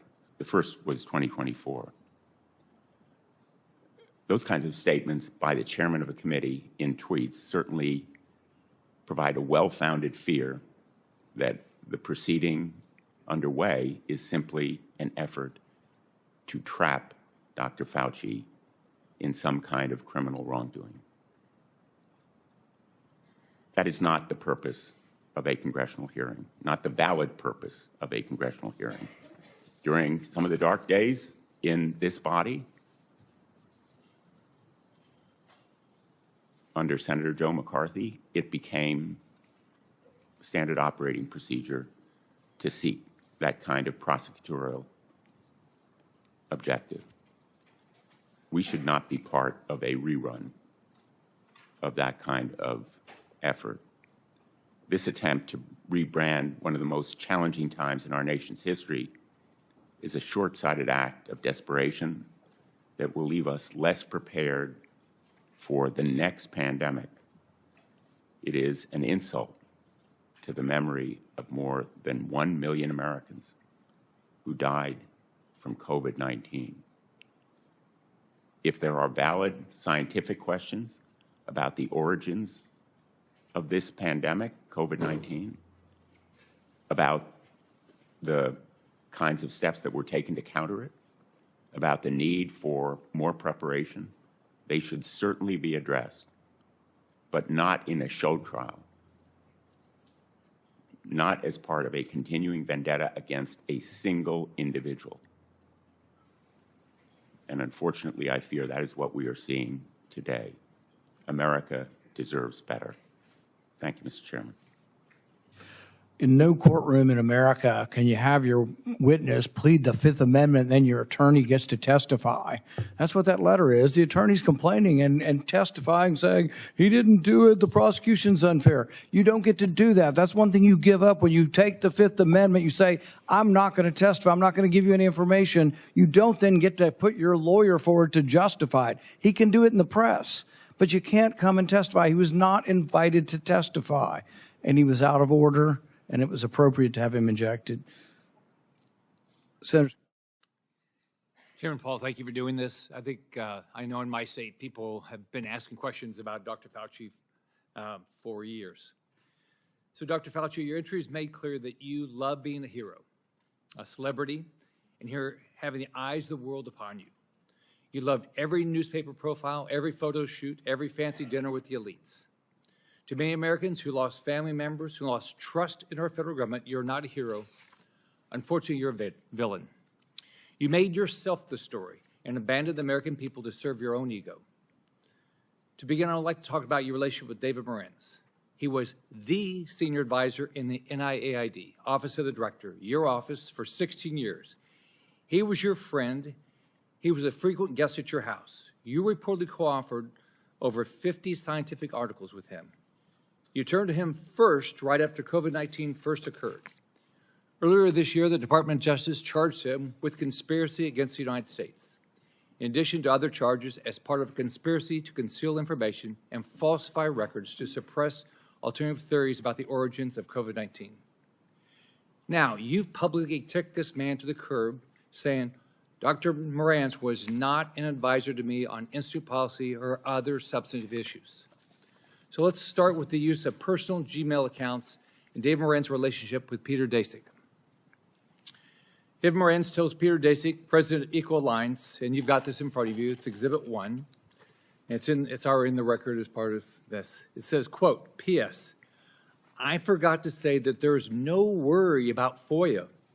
I can either send stuff to Tony on his private Gmail or hand it to him at work or at his house. He is too smart to let colleagues send him stuff that could cause trouble. Dr. Fauci, did Dr. Morenz's relationship with Peter Daszak concern you? Yes or no? On the advice of counsel, I respectfully decline to answer based upon my rights under the Fifth Amendment to the Constitution. Did David Morenz ever bring documents to your house? On the advice of counsel, I respectfully decline to answer based upon my rights under the Fifth Amendment to the Constitution. Did you ever receive a text about your work at NIAID to your personal cell phone? On the advice of counsel, I respectfully decline to answer based upon my rights under the Fifth Amendment to the Constitution. Did any text about your work at NIAID that went to your personal cell phone ever become part of federal records? On the advice of counsel, I respectfully decline to answer based upon my rights under the Fifth Amendment to the Constitution. Did you maintain a personal email account while serving as director? On the advice of counsel, I respectfully decline to answer based upon my rights under the Fifth Amendment to the Constitution. Did you ever receive work-related communications on that Gmail account from David Morenz? On the advice of counsel, I respectfully decline to answer based upon my rights under the Fifth Amendment to the Constitution. Did you preserve any work-related communications on that Gmail account from David Morenz? On the advice of counsel, I respectfully decline to answer based upon my rights under the Fifth Amendment to the Constitution. Did David Morenz ever provide you with documents outside of those two ways that would violate NIH policy for FOIA compliance? On the advice of counsel, I respectfully decline to answer based upon my rights under the Fifth Amendment to the Constitution. Now let's look at two other communications. You emailed David Morenz on January 26, 2020, quote, it is important that I speak with you tonight. Please call me at home. This is part of Exhibit 2 that you have in front of you. This email is sent the same day, the exact same day you write in an internal document, quote, now we know the market was not the source, It was the amplifier, unquote. Would you call the origins of COVID-19 a substantive issue? On the advice of counsel, I respectfully decline to answer based upon my rights under the Fifth Amendment to the Constitution. Did you discuss COVID-19 origins with Demorans on this phone call? On the advice of counsel, I respectfully decline to answer based upon my rights under the Fifth Amendment to the Constitution. Now let's take a closer look at the last time you testified before Congress. This is part of what you have in front of you as Exhibit 4, which is part of the record. In June 2024, you testified to Dr. Moran's, quote, was not an advisor to me on institute policy or other substantive issues. Furthermore, his office is located in a different building from that of the NIAID director, unquote. Is that still your testimony today? On the advice of counsel, I respectfully decline to answer based upon my rights under the Fifth Amendment to the Constitution. So today, under oath, your testimony remains that Dr. Moran's was not an advisor to you on institute policy or substantive matters. On the advice of counsel, I respectfully decline to answer based upon my rights under the Fifth Amendment to the Constitution. Now, I've got Exhibit 5, which you have in front of you. On October 24, 2021, David Moran's texted you to provide information about and advocate for the controversial EcoHealth Alliance grant. You thank him and tell him that you will check the information. Would you agree that this shows an advisory relationship between David Moran's and yourself? On the advice of counsel, I respectfully decline to answer based upon my rights under the Fifth Amendment to the Constitution. Would you agree that you two were discussing a substantive issue? On the advice of counsel, I respectfully decline to answer based upon my rights under the Fifth Amendment to the Constitution. If documentary evidence establishes that Dr. Moran's advised you regarding EcoHealth Alliance, COVID origins, or grant policy, then your June 2024 testimony would have been inaccurate, correct? On the advice of counsel, I respectfully decline to answer based upon my rights under the Fifth Amendment to the Constitution. Is there any document in your possession today that would contradict your prior congressional testimony? On the advice of counsel, I respectfully decline to answer based upon my rights under the Fifth Amendment to the Constitution. Have you deleted, destroyed, or instructed anyone to destroy records after learning Congress is investigating these matters? On the advice of counsel, I respectfully decline to answer based upon my rights under the Fifth Amendment to the Constitution. Are you aware of anyone who did? On the advice of counsel, I respectfully decline to answer based upon my rights under the Fifth Amendment to the Constitution. As you know, Dr. Moran now faces charges related to destroying records while you distance yourself from him. Is that fair to a decades-long friend? On the advice of counsel, I respectfully decline to answer based upon my rights under the Fifth Amendment to the Constitution. When is the last time you spoke to him? On the advice of counsel, I respectfully decline to answer based upon my rights under the Fifth Amendment to the Constitution. In hindsight, are you disappointed in how you handled COVID? Do you have any regrets? On the advice of counsel, I respectfully decline to answer based upon my rights under the Fifth Amendment to the Constitution. Dr. Fauci, I want to close with this. Here's how you impacted my family and people close to me. I have daughters with children. You can't imagine the questions they had around vaccines for their kids and themselves, and the pressure, the unbelievable pressure to make the right decision for their health. I can tell you pregnant women who worked with me were so scared because every time they went to the doctor, they were told something different about taking the vaccine, and you caused this. Imagine being a mom trying to protect their kids, or an expectant mother trying to figure out what to do. Every 3 weeks, a doctor tells you a new set of guidance on a vaccine. The haphazard information you released and pushed on the American people with little research is appalling, and why there's so much distrust in our institutions today. That trust is crucial to public health, and you, more than any person or event in my lifetime, have destroyed that trust for millions of Americans. You lied to hundreds of millions of people amid the worst public health crisis in a century. You failed to follow your own guidance. You forced people to watch their loved ones die alone over the phone. It's disgusting. You destroyed the federal government's credibility when it comes to public health. We have entire generations of Americans who, rightfully so, do not trust our institution to keep people safe because of you. This has destroyed decades of progress and lifetimes of work because you wanted to fuel your own ego and be the center of attention.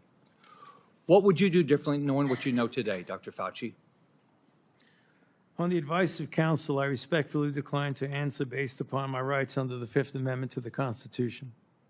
All the evidence is right here, and you still can't bring yourself to tell the truth or apologize because you received an auto-pin pardon from a staffer in the Biden White House.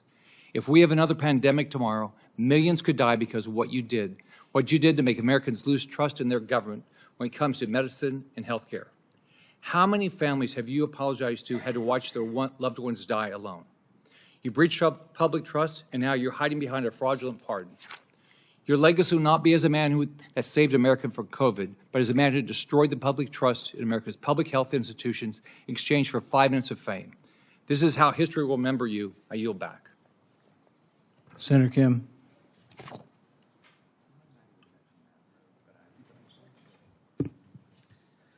Thank you, Dr. Fauci, for coming on out in front of this committee. I know it's not what you would want. It's not what you deserve. I just want to say and start by just saying thank you to you for your service to this nation. I didn't know much about you prior to the pandemic. I came to learn about you from how many Americans did, but I also had the opportunity to talk to you and engage with you as someone who is a member of the Select Committee on the Coronavirus Crisis over in the House of Representatives. When I learned about your background, 38 years as the director of the National Institute of Allergy and Infectious Disease, appointed by President Reagan, served under 7 presidents, 4 Republicans and 3 Democrats. I admire that greatly. I myself had a chance to serve in the executive branch, serve in government under both a Republican president and a Democratic president. And I believe that we need more of that type of work, a place where we can understand our jobs not as coming from a place of partisanship and politics, but that of just public service. And right now, I feel the hyperpartisanship growing in this country in dangerous ways. I feel it much more present here on the Hill than I did back when I served as a nonpartisan career public servant at the State Department. And I worry about it. I worry about what kind of trajectory we're on as a country and what this causes when it comes next for public service and those willing to step up for our nation.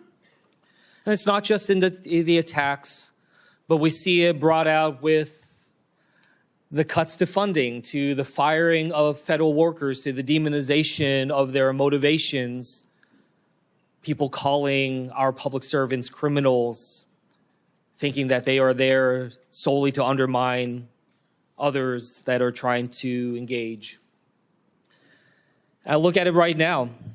You know, it's not just that the people are being attacked, our public servants being attacked, but that it's undermining the very nature of the work of governance. You know, these cuts to HHS funding, to NIH funding, to the grants, cuts to the researchers doing the critical work to find cures and medicines. These firing and these cuts, they're creating a chilling effect, honestly, a chilling effect for the next generation of people who might consider stepping up to serve our nation, to be the next generation of researchers who now are wondering whether or not this is the right thing for them to do at a time when they see some of their colleagues or those that they looked up to being attacked, their funding being cut. Researchers that I talk to who are now either leaving the country or considering leaving the country to do their work because of the sheer unpredictability of America. That this nation so great, so powerful, has now been crippled with this sense of unpredictability and unreliability. That is not the type of country that I hope we strive to be. I've raised this because these attacks upon Dr. Fauci, it's not just about him. It's sending signals to others who are thinking about serving our country, our scientists, our doctors, our healthcare professionals, our researchers, trying to show to them that if you don't get in line with the politics, that you will also potentially be subject to attacks.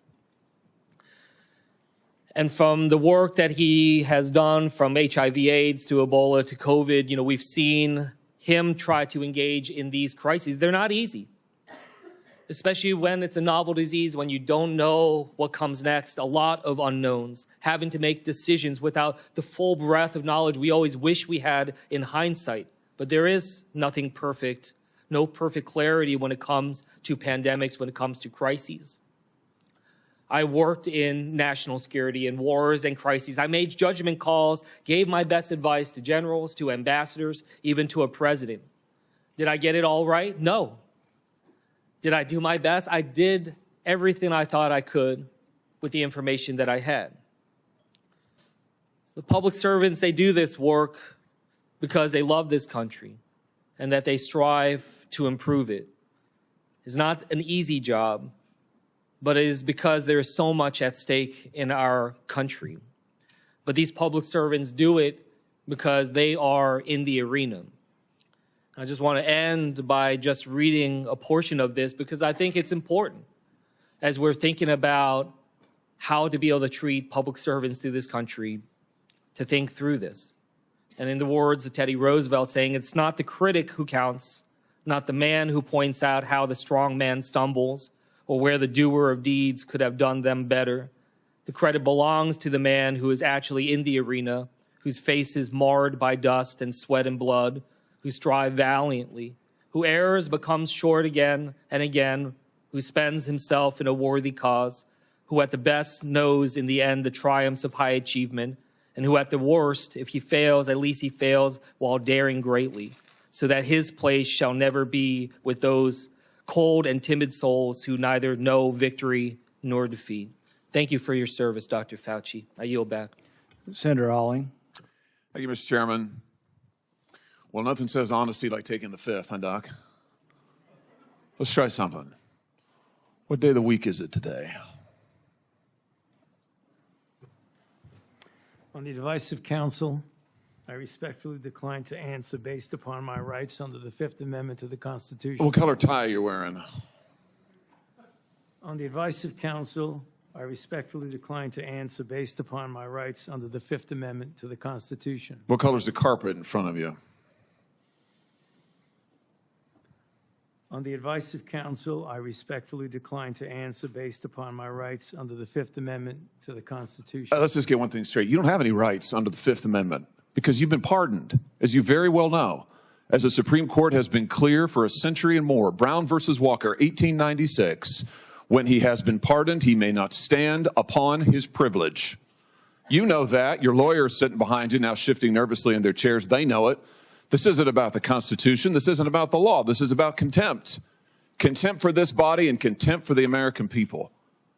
But I think I know why you're doing it. It's because you don't want to answer questions. It's because you did all kinds of terrible things. It's because during the pandemic you got rich, didn't you? You got rich while people were dying, hundreds of thousands of Americans, over 1 million in the end, and you were getting rich. And not only were you doing that, you were using federal employees with taxpayer money to apply for and solicit cash prizes for you personally, cash prizes totaling over $1 million. You did all of that during the pandemic, didn't you? That's a question. On the advice of counsel, I respectfully decline to answer based upon my rights under the Fifth Amendment to the Constitution. You remember Greg Folkers? Who was that? On the advice of counsel, I respectfully decline to answer based upon my rights under the Fifth Amendment to the Constitution. Your chief of staff is the answer. Do you remember Patricia Conrad? Who was that? On the advice of counsel, I respectfully decline to answer based upon my rights under the Fifth Amendment to the Constitution. She was your personal assistant. And what were these individuals doing in the depth of the pandemic in November of 2020 when millions of Americans were suffering from COVID? What were they doing? I tell you what they're doing. Folkers was on your behalf soliciting and gathering information for a cash award. Let's look at it. We've got his email right here, right over my shoulder. Folkers says, I'm working on this nomination for the Dan David Award for Fauci. We need to beef up the COVID part. Do you have language in the can that you could share that delineates how we responded in new ways to COVID. He sends this to multiple federal employees. What was the Dan David Award? Do you remember, Doc? On the advice of counsel, I respectfully decline to answer based upon my rights under the Fifth Amendment to the Constitution. It was a $900,000 cash award. $900,000 cash award. And he got it because he used federal employees to get it. And this wasn't the only award, was it, Dr. Fauci? In fact, you applied for and received at least 8 other federal cash prizes on federal time using federal employees and federal resources. Here they are over my shoulder. Besides the Dan David Award, you've got the Partnership for Public Service, you've got the Adelson Prize, you've got the Smithsonian Award, you've got the National Academy of Medicine's Award, you've got the CDC Foundation. In fact, you turned your staff into a full-time application machine. You actually wrote to people and said, do you think maybe I'd qualify? And you got cash for all of this. And it wasn't just 1 or 2 employees, was it? In fact, you used 8 separate federal employees on federal time using federal resources to solicit cash awards. Isn't that true? On the advice of counsel, I respectfully decline to answer based upon my rights under the Fifth Amendment to the Constitution. Here they are right over my shoulder. Here's all of them. The people that you use, federal employees, so that you could go and get cash money. And the most hilarious part is that you weren't content to even dragoon them into applying for all of these cash awards.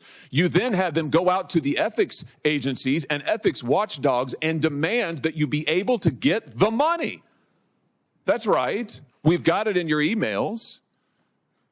Your staff and employees on federal time, using federal resources, being paid with federal dollars, are soliciting cash for you. And then they're turning around and saying to the agency, we don't want just an answer. We want to get to yes, because Fauci wants the money.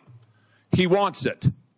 We want to get to yes, and yes takes time. This is your chief of staff again, using federal email to pressure the agency's own ethics people so that you could get money. So that you could get rich. And it violated the law, didn't it, Dr. Fauci? Didn't it? It violated the law, didn't it? It is a question. You can answer. Go ahead. On the advice of counsel, I respectfully decline to answer based upon my rights under the Fifth Amendment to the Constitution. Federal law, as you very well know, prohibits the solicitation of cash awards or other personal benefits for federal employees. And it certainly prohibits using your own employees to do this. 5 CFR section 2635-205B, it says it right there in black and white. You cannot use federal resources, federal dollars, federal employees, federal offices, federal email, federal time to solicit cash awards. And you did all of it. And the worst part is thousands of people were dying while you were doing it. You were supposed to be the nation's doctor and you were playing one on TV. But this is what you were doing with your time. Isn't that true? On the advice of counsel, I respectfully decline to answer based upon my rights under the Fifth Amendment to the Constitution. Yeah, I can see why. I can certainly see why. You know what I can't quite figure out is that why you were so obsessed with it, because you're already rich. I mean, and your scheme worked here. I mean, your net worth now is north of $12 million.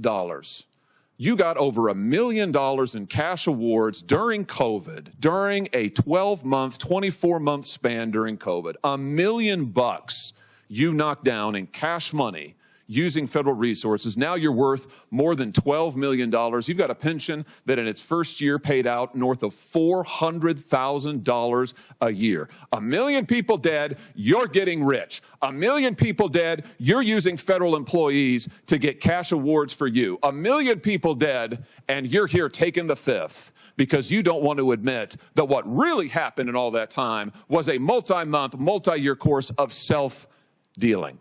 Isn't that true, Dr. Fauci?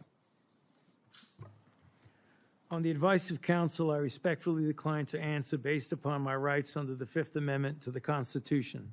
Yeah, well, silence is admission. And here's the real thing. At the end of the day, it wasn't just about the money, really, was it? It was really about a power trip. I mean, through all of this, you want to be the most famous scientist in the world. You were so focused on getting every award and every drop of cash that you could, all because you wanted to be on TV. You wanted to be the sun god of science. You wanted to be the guy who was in charge of it all. You wanted to lambast Trump. You wanted to make sure that nobody else stole your spotlight. You wanted to be the guy. You had time to sit for InStyle magazine. Here's what you were doing with your time. You could sit for InStyle magazine, but you can't answer questions for the American people. You could sit for InStyle magazine, but you're here taking the fifth. You could sit for InStyle magazine and get $1 million in cash awards, but now the cat's got your tongue. I bet he does. I tell you what, here's my conclusion from all of this. This was really all about you the whole time. Somewhere along the way, you lost your way. You may have been a good public servant at one time, I don't know. But I can tell you from reading your emails now, from looking at what you did, how you used your employees, somewhere along the line, it became all about you. You became a narcissist and a megalomaniac and a liar. And you've lied to the American people, and you've lied to this body. And you've disgraced your profession by doing it. You called yourself the most famous scientist in the world. You've done more to harm science than anybody in my lifetime. And I hope you'll go home and write that in your diary. Thank you, Mr. Chairman. Senator Fetterman. Thank you, Mr. Chairman. Dr. Fauci, I'm not here to perhaps attack you or defend or anything. It's really just more, honestly, I just want to acknowledge I have had members of my family die from COVID, and now I also grieve for people that I've met that have lost their business through the pandemic, and they'll never been the same.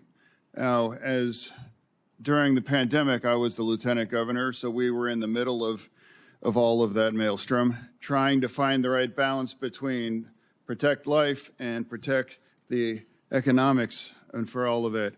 And I'm not sure if we got it all right or wrong, but without a doubt, I can continue to question myself. But one that it's not about much more your regrets, but I have one. And that is early on that there was the theory that the virus could have emerged from the lab. And early on that became like a right-wing kinds of theory. And I thought it seemed to make sense. Now there was a really advanced lab that was close by, and then you have this unknown virus out. So, but that became a very partisan thing, and now it seems now it's more and more emerging theory that would have come from the lab. Now, you know, I think that the next time our nation's facing something like this, we are not become, you know, as I might have been, blinded by the partisan idea that maybe the truth might come from a side that's different than you are. But I think we should really be willing to pursue truth, no matter where that may have emerged, you know, for all of that.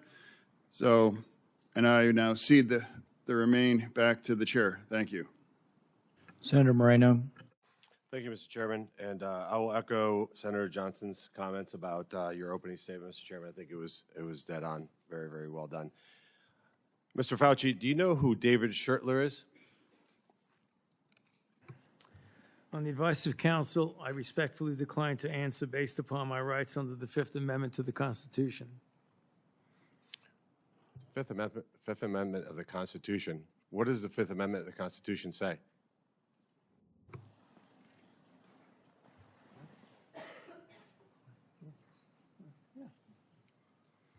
On the advice of counsel, I respectfully decline to answer based upon my rights under the Fifth Amendment of the Constitution. No, I'm just asking you what it says. On the advice of counsel, I respectfully decline to answer based upon my rights under the Fifth Amendment to the Constitution. I'm going to give the Constitution to my aide. He'll bring it over to you so you can have it for future reference. I think it's something that every American should know what the Constitution says. Do you know who wrote the Fifth Amendment? On the advice of counsel, I respectfully decline to answer based upon my rights under the Fifth Amendment of the Constitution. So you're invoking a right that you don't know who wrote it or what it says. Is that correct? On the advice of counsel, I respectfully decline to answer based upon my rights under the Fifth Amendment to the Constitution. Wow. Well, let me tell you who David Schertler is for the audience, because he was ejected by the chairman. He's a high-profile criminal attorney. He's represented some really great people, like Senator Bob Menendez. Maybe that's somebody who my Democrat colleagues may remember took gold bars as bribes from the Egyptians. And there's an article here in the Washington Free Beacon that talks about why you would hire a guy like David Schertler. And the comment is, if you're in deep shit, that's who you call. Do you feel like you're in deep shit? On the advice of counsel, I respectfully decline to answer based upon my rights under the Fifth Amendment to the Constitution. Clearly, what you think today is that somehow you're above reproach. Somehow you feel like you don't need to be treated like a normal American. Can you do me a favor in the audience and stand up if during the time of the COVID pandemic, you were called a racist for calling the virus a Wuhan virus or the China virus? If you thought the 6-foot rule was total crap, if you thought the vaccine wasn't something that you should take, if you thought it was outrageous the way the mask policy was rolled out, if you were fired from your job for not taking that vaccine, including members of the military, if you thought closing schools was catastrophically stupid, and that you thought that during these times saying these things made you somehow a lesser human being. Dr. Fauci, can you just turn around and look at the people behind you? You're not willing to do that? That's not a question. It's not a question. To your lawyers, not a question. It's a request. All you have to do is look up from your lawyers and look at the people who were absolutely shamed for saying what we know now to be the truth. You can't even look at them? That's a question. Are you able to look at them? You can sit down in the audience.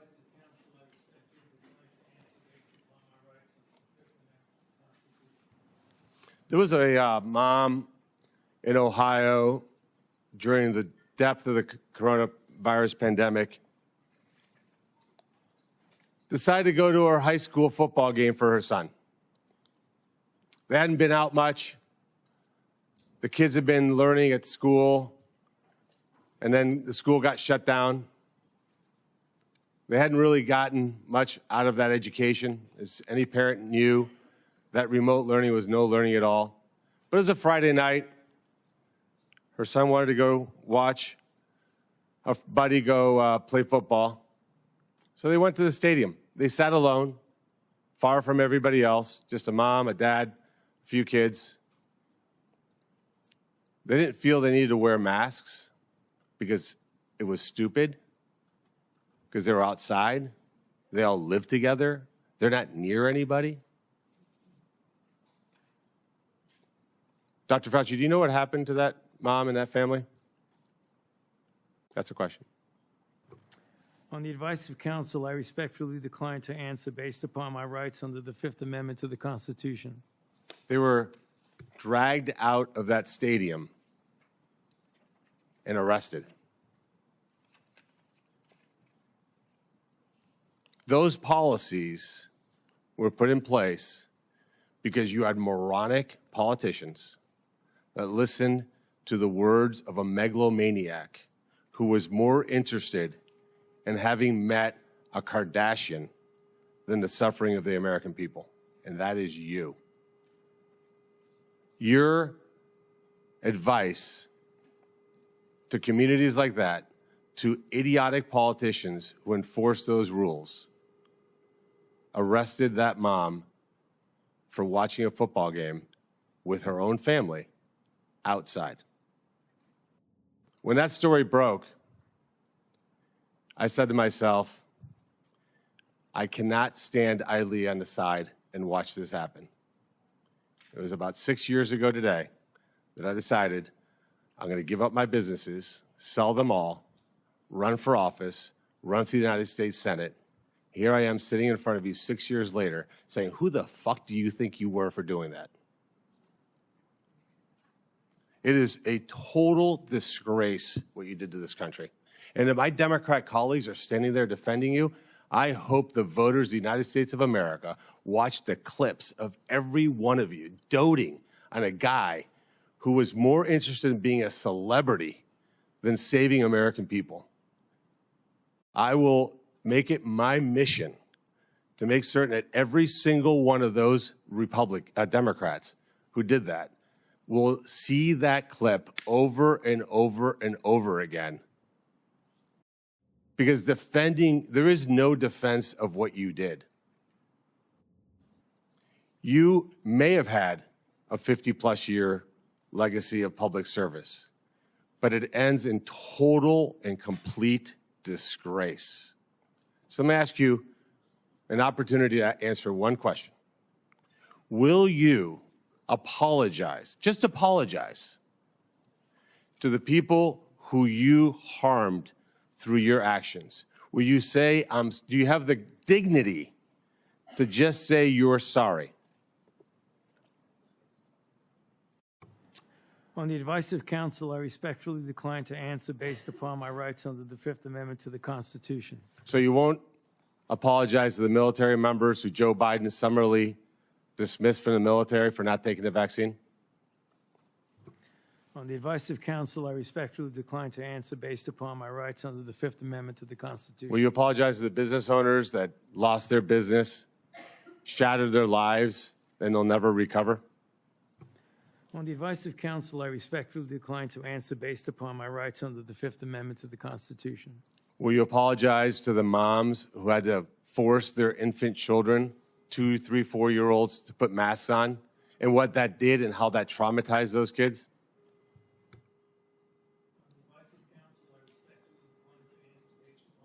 Under the Fifth Amendment to the Constitution. Will you apologize to the family members of the people who died because they took your advice and not only got the first vaccine, but the 5, 6 other boosters that they did not need?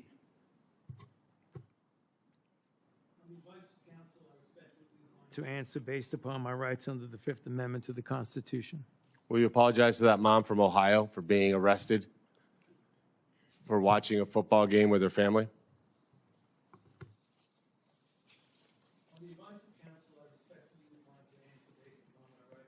Fifth Amendment to the Constitution. So you didn't know who wrote the Fifth Amendment. It's James Madison. Lived in this town. I can only wonder what he would think of somebody like you invoking his writings to shield culpability for the actions that you took. It's no secret why you have to hire the biggest dirtbag attorney on the planet, because of what you did. I hope you're paying him well. And I hope that one way or the other, somewhere, sometime, you answer for your crimes. Senator Ernst. Thank you, Mr. Chairman, for holding this important hearing today. Dr. Fauci, Americans haven't forgotten the tragic stories of people who lost loved ones during COVID and those that were denied a chance to say goodbye to their family members that were in hospitals or residing in nursing homes because of the COVID-19 protocols.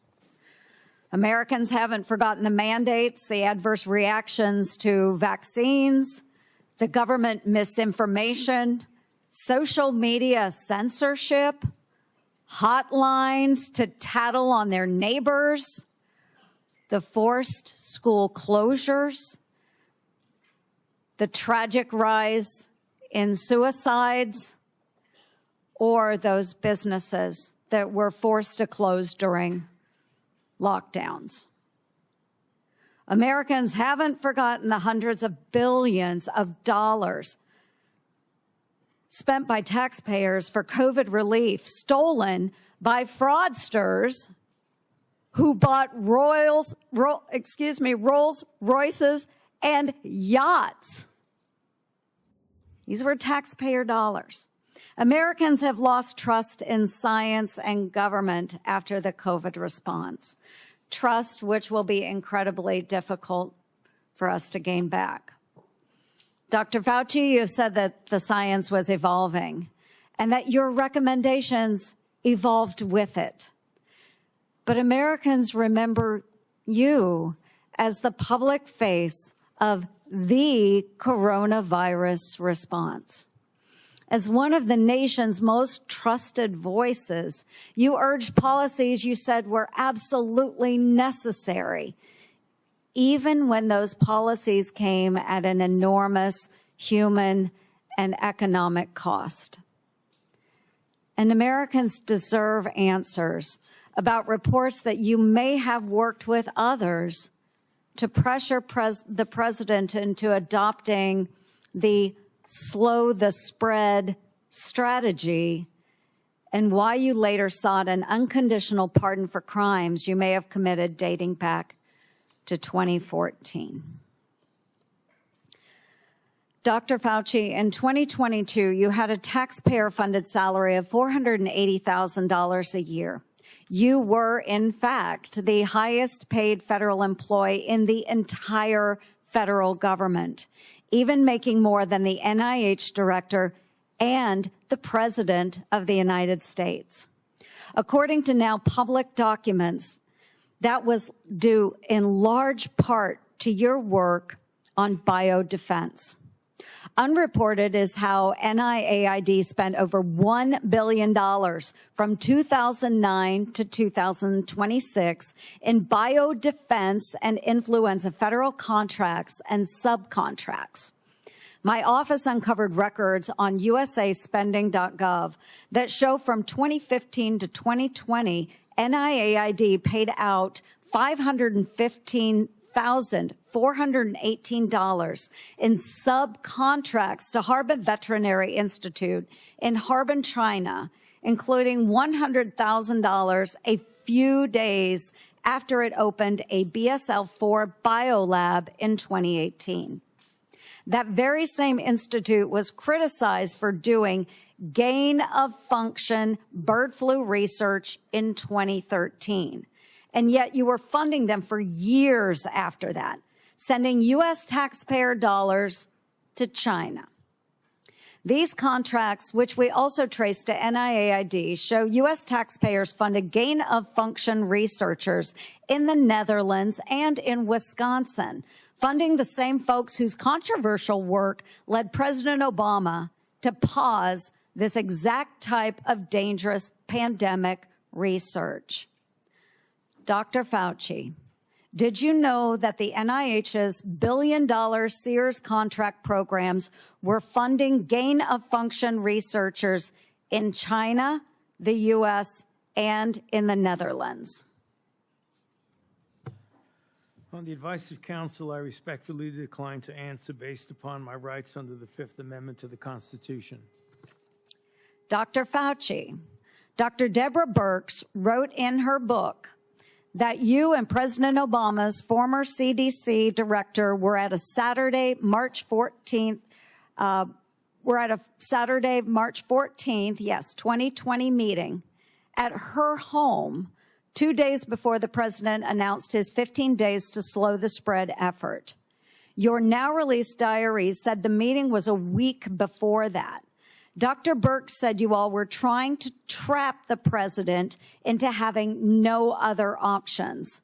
She wrote, your plan was to, quote, block any of the president's escape routes. So, quote, he'd have no choice but to agree to our flatten the curve measures.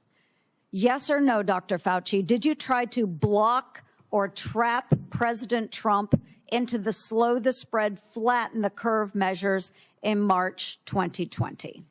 On the advice of counsel, I respectfully decline to answer based upon my rights under the Fifth Amendment to the Constitution. When the COVID-19 virus broke out in Wuhan, China, you, Dr. Fauci, knew pretty much right away that NIH had funded Chinese labs, including those doing coronavirus research. There's email traffic from early January 2020 where your staff was flagging for you that NIH funded coronavirus research at the Wuhan lab through EcoHealth Alliance.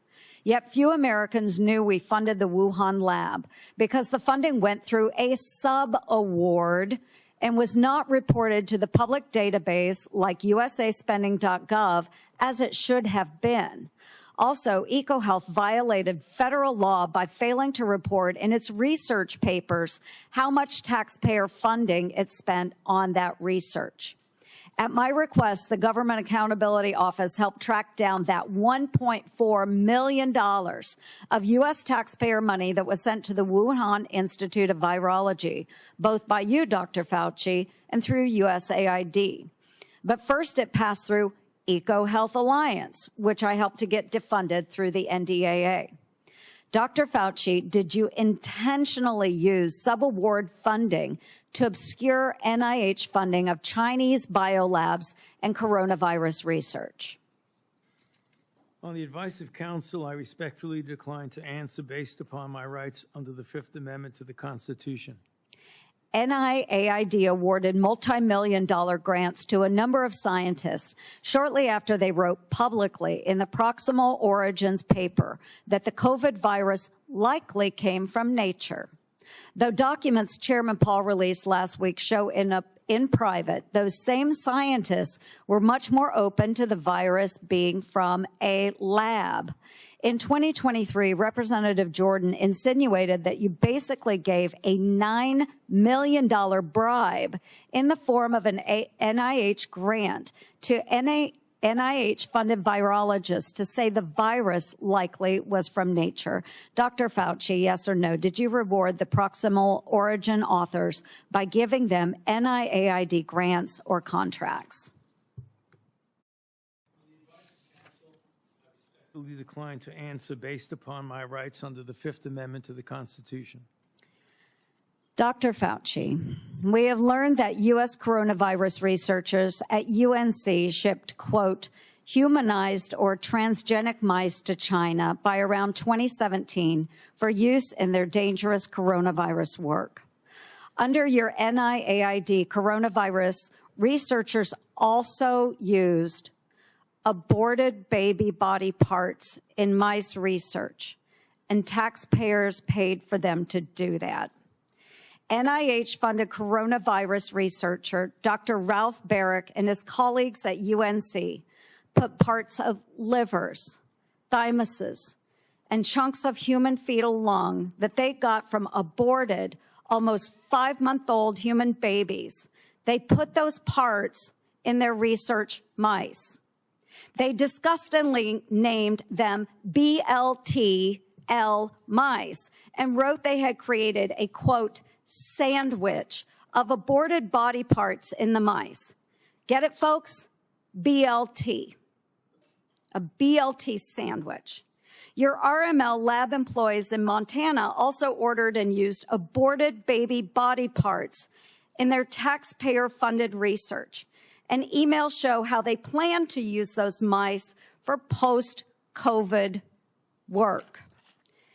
NIH funded putting aborted babies' fingers and scalps off the heads of aborted babies and putting them into the backs of research mice. The scalps later grew fine baby hair in the mice.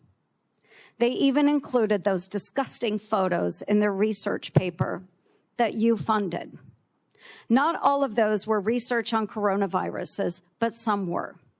Thankfully, the current NIH director has said, no more of this.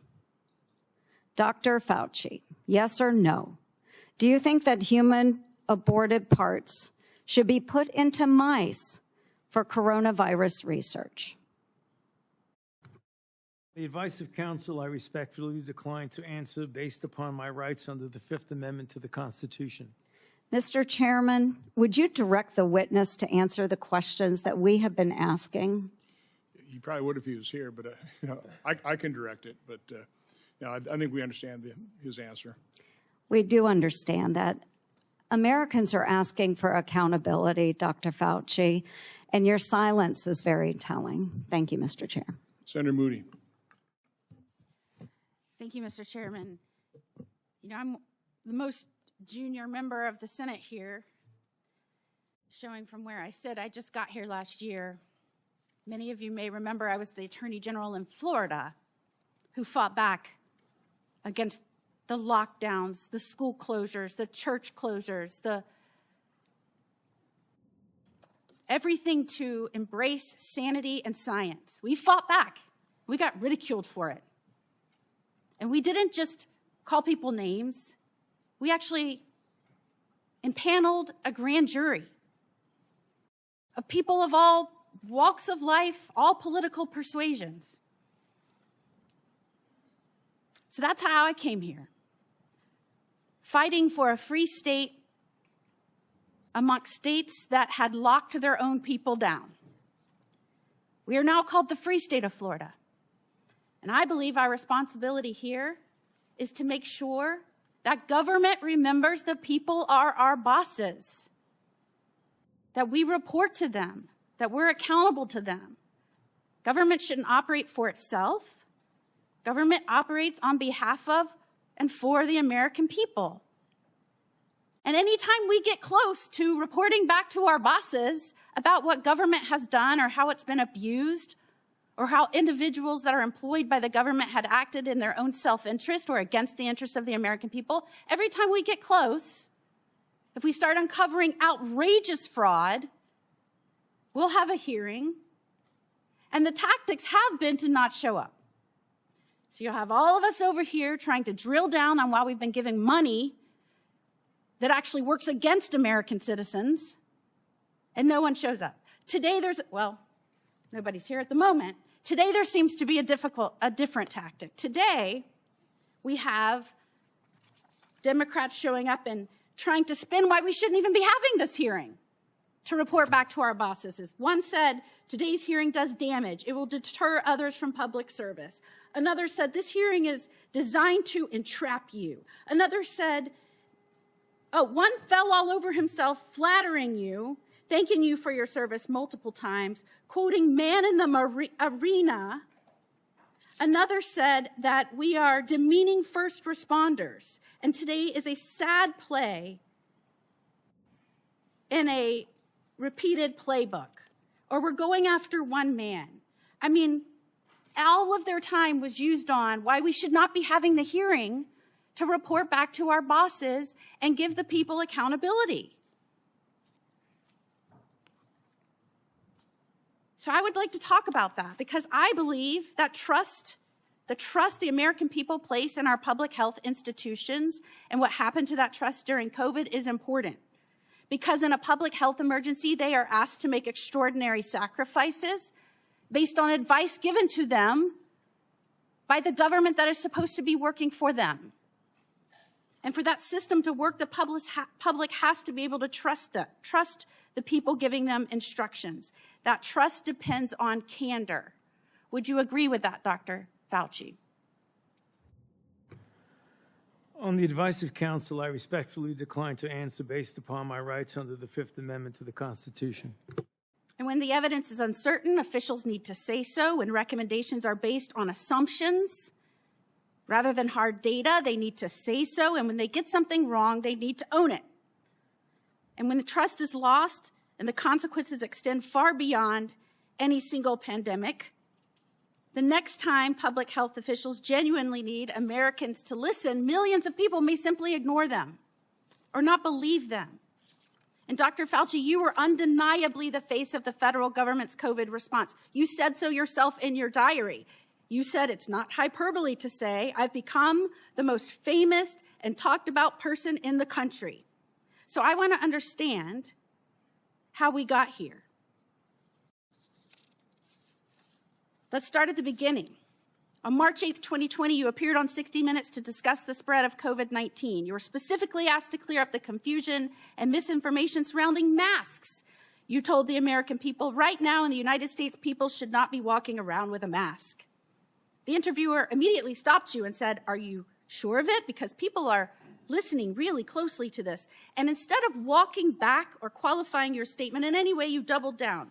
There's no reason to be walking around with a mask when you're in the middle of an outbreak. Wearing a mask might make people feel a little better. It might even block a droplet, but it's not providing the perfect protection that people think it is. And often there are unintended consequences. People keep fiddling with their masks. They keep touching their face. Just a few weeks later, the CDC released its guidance recommending that Americans wear masks in public. You were asked to explain your original recommendation. You emphasized a very different consideration. You said, well, back then, the critical issue was to save the masks for the people who really needed them because it was felt there was a shortage of masks. So I want everybody to sit with that. The critical issue driving your initial recommendation to the American public was scarcity, logistics, not medical evidence. So when you told the American people there was no reason to wear a mask, what was your principal objective? Giving them an honest assessment of the medical evidence or discouraging them from consuming a scarce supply of masks? On the advice of counsel, I respectfully decline to answer based upon my rights under the Fifth Amendment to the Constitution. Well, unfortunately, that was just the beginning of a broader pattern. Let's talk about the 6-foot distancing rule. In April 5th, 2020, interview on CBS said, every time I get to that podium in the White House briefing room, I always essentially plead with people. Please take a look at those very simple guidelines of physical separation. And they're very, very clear. Physically separate 6 feet away. Yet when Congress finally asked you in 2024 what science supported that evidence, 6-foot distance rule for COVID, you admitted you were not aware of any studies supporting it. Incredibly, you said the 6-foot rule sort of just appeared and described it as an empiric decision that wasn't based on data. That rule had real consequences. Schools didn't open back up. Businesses didn't open back up. Churches didn't open back up. I could go on and on and on. And Americans were kept physically separated from one another during the most difficult moments of their lives. Many lost loved ones during that time. So, Dr. Fauci, did you have any evidence to support a 6-foot separation rule when you gave that advice to Americans? On the advice of counsel, I respectfully decline to answer based upon my rights under the Fifth Amendment to the Constitution. All right, well, let's look at the lockdowns then. By 2022, the consequences of prolonged COVID lockdowns on our children were clear, from delayed development to social isolation, which is probably why you were asked in July 2022 whether you would recommend locking down schools again. And you said, first of all, I didn't recommend locking anything down. But now we have your diary. And it tells a very different story from the one you told the public. And I will quote, I spoke with Bill de Blasio, the mayor of NYC, and convinced him based on what I was saying publicly in my conversation tonight to close the NYC schools. He had already decided based on what I was saying on TV. I went on to tell him he should close the bars and restaurants in NYC, and he said he would do this based on my recommendation. You even said that you told the president we should shut the whole country down. So, Dr. Fauci, how do you square telling the American people publicly that you didn't recommend locking anything down with your own diary entry kept on federal government equipment saying that your recommendation is what convinced the mayor and the president to lock things down? On the advice of counsel, I respectfully decline to answer based upon my rights under the Fifth Amendment to the Constitution.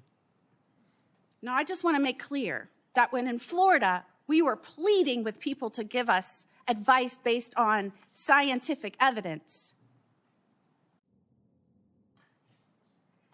that we were getting these conflicting statements by you that didn't match scientific data.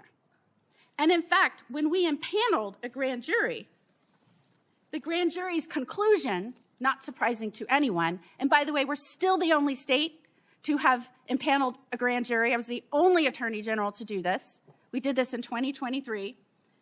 That conclusion was the lockdown, mask, and social distancing advice ministered by federal agencies and implemented by certain local, state, and federal agencies was not based on the best available scientific data. In fact, many recommendations and their accompanying mandates departed significantly from available research.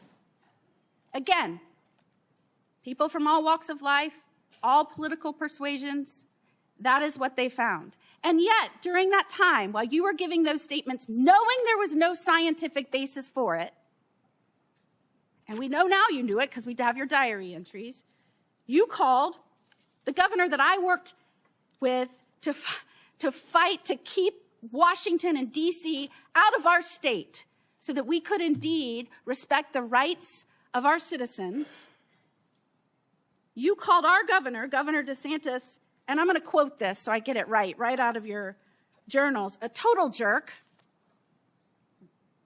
that he is a complete disgrace, that he is blocking local authorities from mandating masks in various locations, including schools.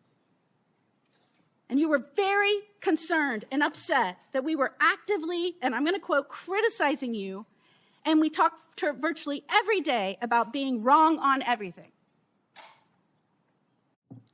And what is astounding is that you wrote you feared because of that, because we were questioning our government, because we were fighting back for the truth from our government, from scientifically based recommendations, because we were pushing for that.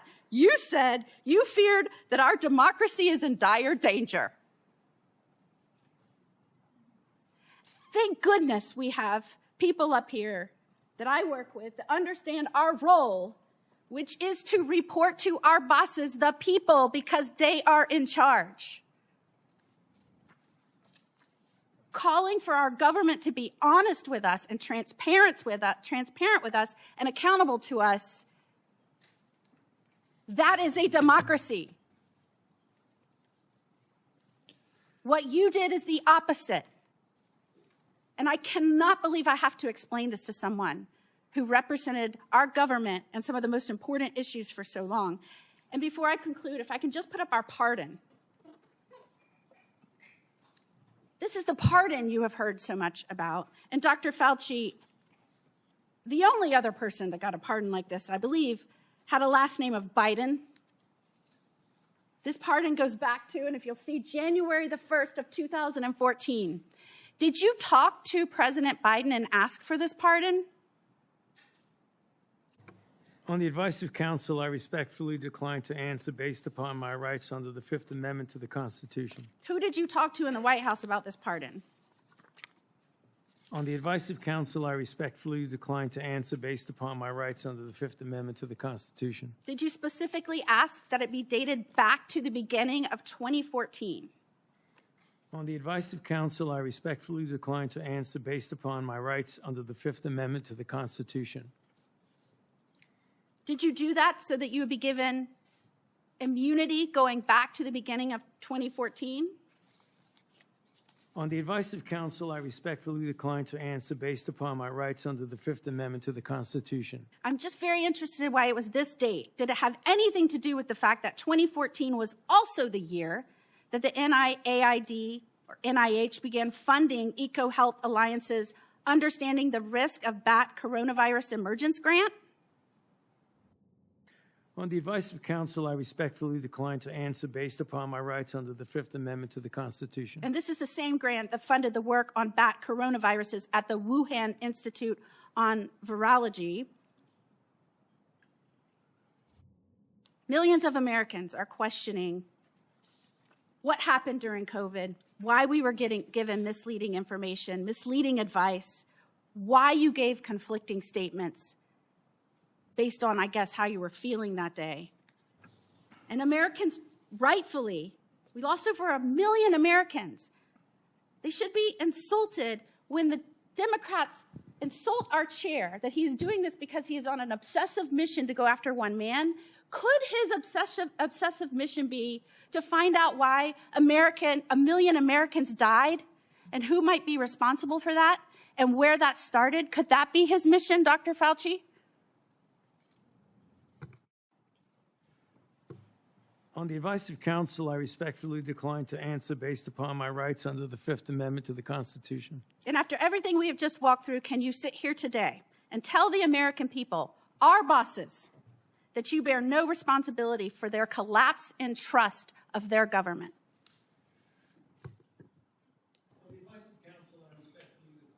Minister, based upon my rights under the Fifth Amendment to the Constitution. Time has expired. We're going to do another quick round for those who remain, about 5 minutes. Any questions that haven't come up that are pressing? Let's try not to go over territory that's already been done. I'll begin by asking unanimous consent to insert into the record documents show that the CIA transferred funds to NIAID through interagency agreement. Hearing no objection, so ordered. We had hoped to hear testimony from Anthony Fauci today. We haven't, but I think it's important that we do hear from him. So we will have a video we'll play in a moment. For years, Anthony Fauci has been the public face of saying this in all likelihood came from nature. He kept saying, it's the marketplace, it's the marketplace, it's the marketplace. He's been saying that on television up until recently.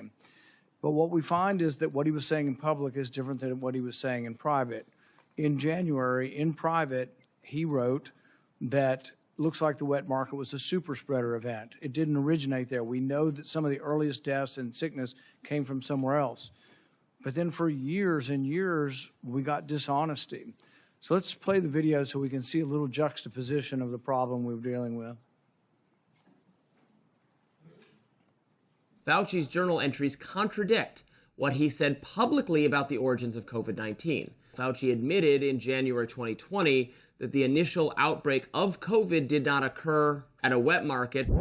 Take a really good look at the animal-human interface and the fact that animals from the wild are being brought into wet markets. You have animals that come out of the wild that are sold at these open, what they call them, wet markets. Wet markets, where you bring animals in from the wild who have these viruses. The wet markets in Asia, where people bring animals from the forest into market. There are wet markets in Wuhan that are ample opportunity for a virus to jump from an animal. The origin was from a bat to an intermediate host to a human, very likely in a wet market. And those animals should not have been in the Wuhan market. They knew that those animals should not have been in the market, and they immediately cleaned out the market, put restrictions on the kinds of animals that come into these wet markets. I think they should shut down those things right away. I mean, it boggles my mind.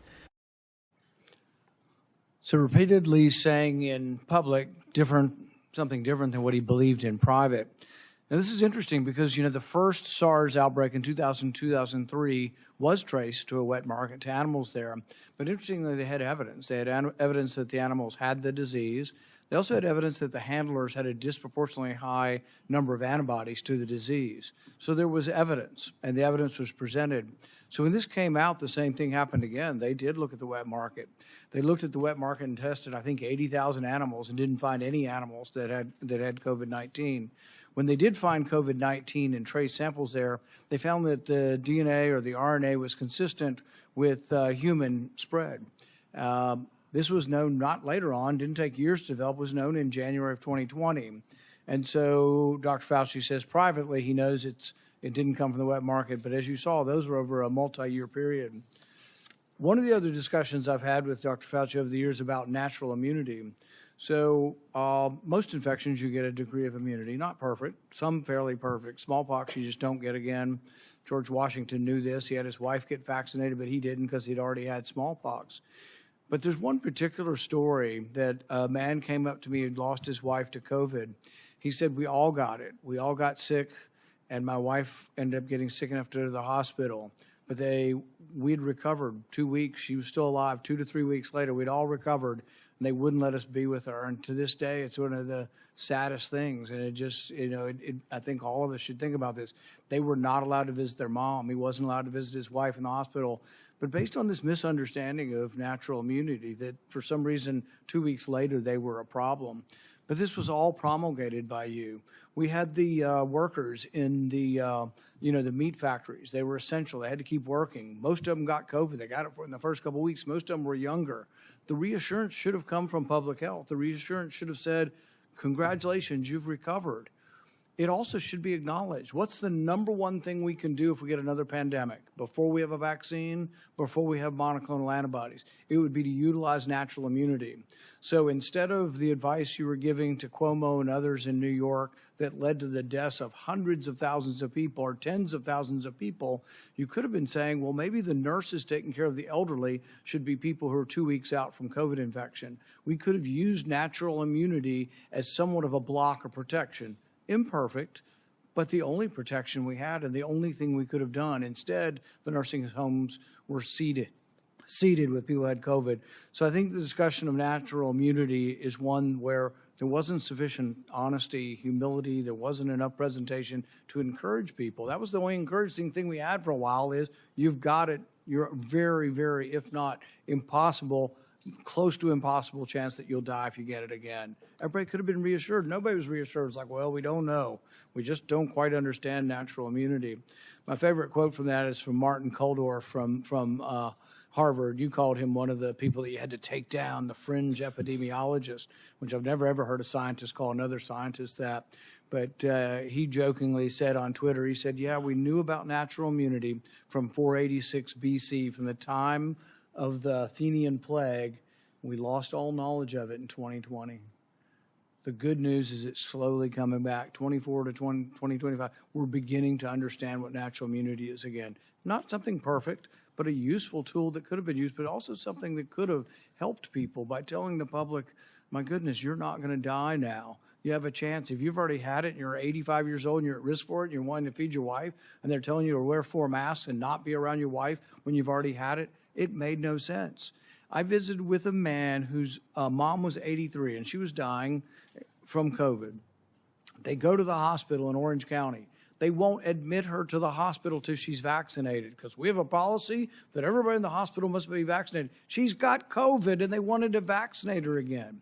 At one point in time, the CDC understood this. They told people, don't get vaccinated if you've had COVID within 3 months. Why? Because it may give you a heightened immune response when you've already got a heightened immune response. But giving a person very sick, and many of the people who died from COVID died from sort of this storm of response, this immune storm. The answer wouldn't be try to stir up their immune response more by giving them a vaccine. The answer was actually steroids. And good old-fashioned steroids, 37% reduction in death. It turned out to be way more valuable than remdesivir, way more valuable than any of the other treatments.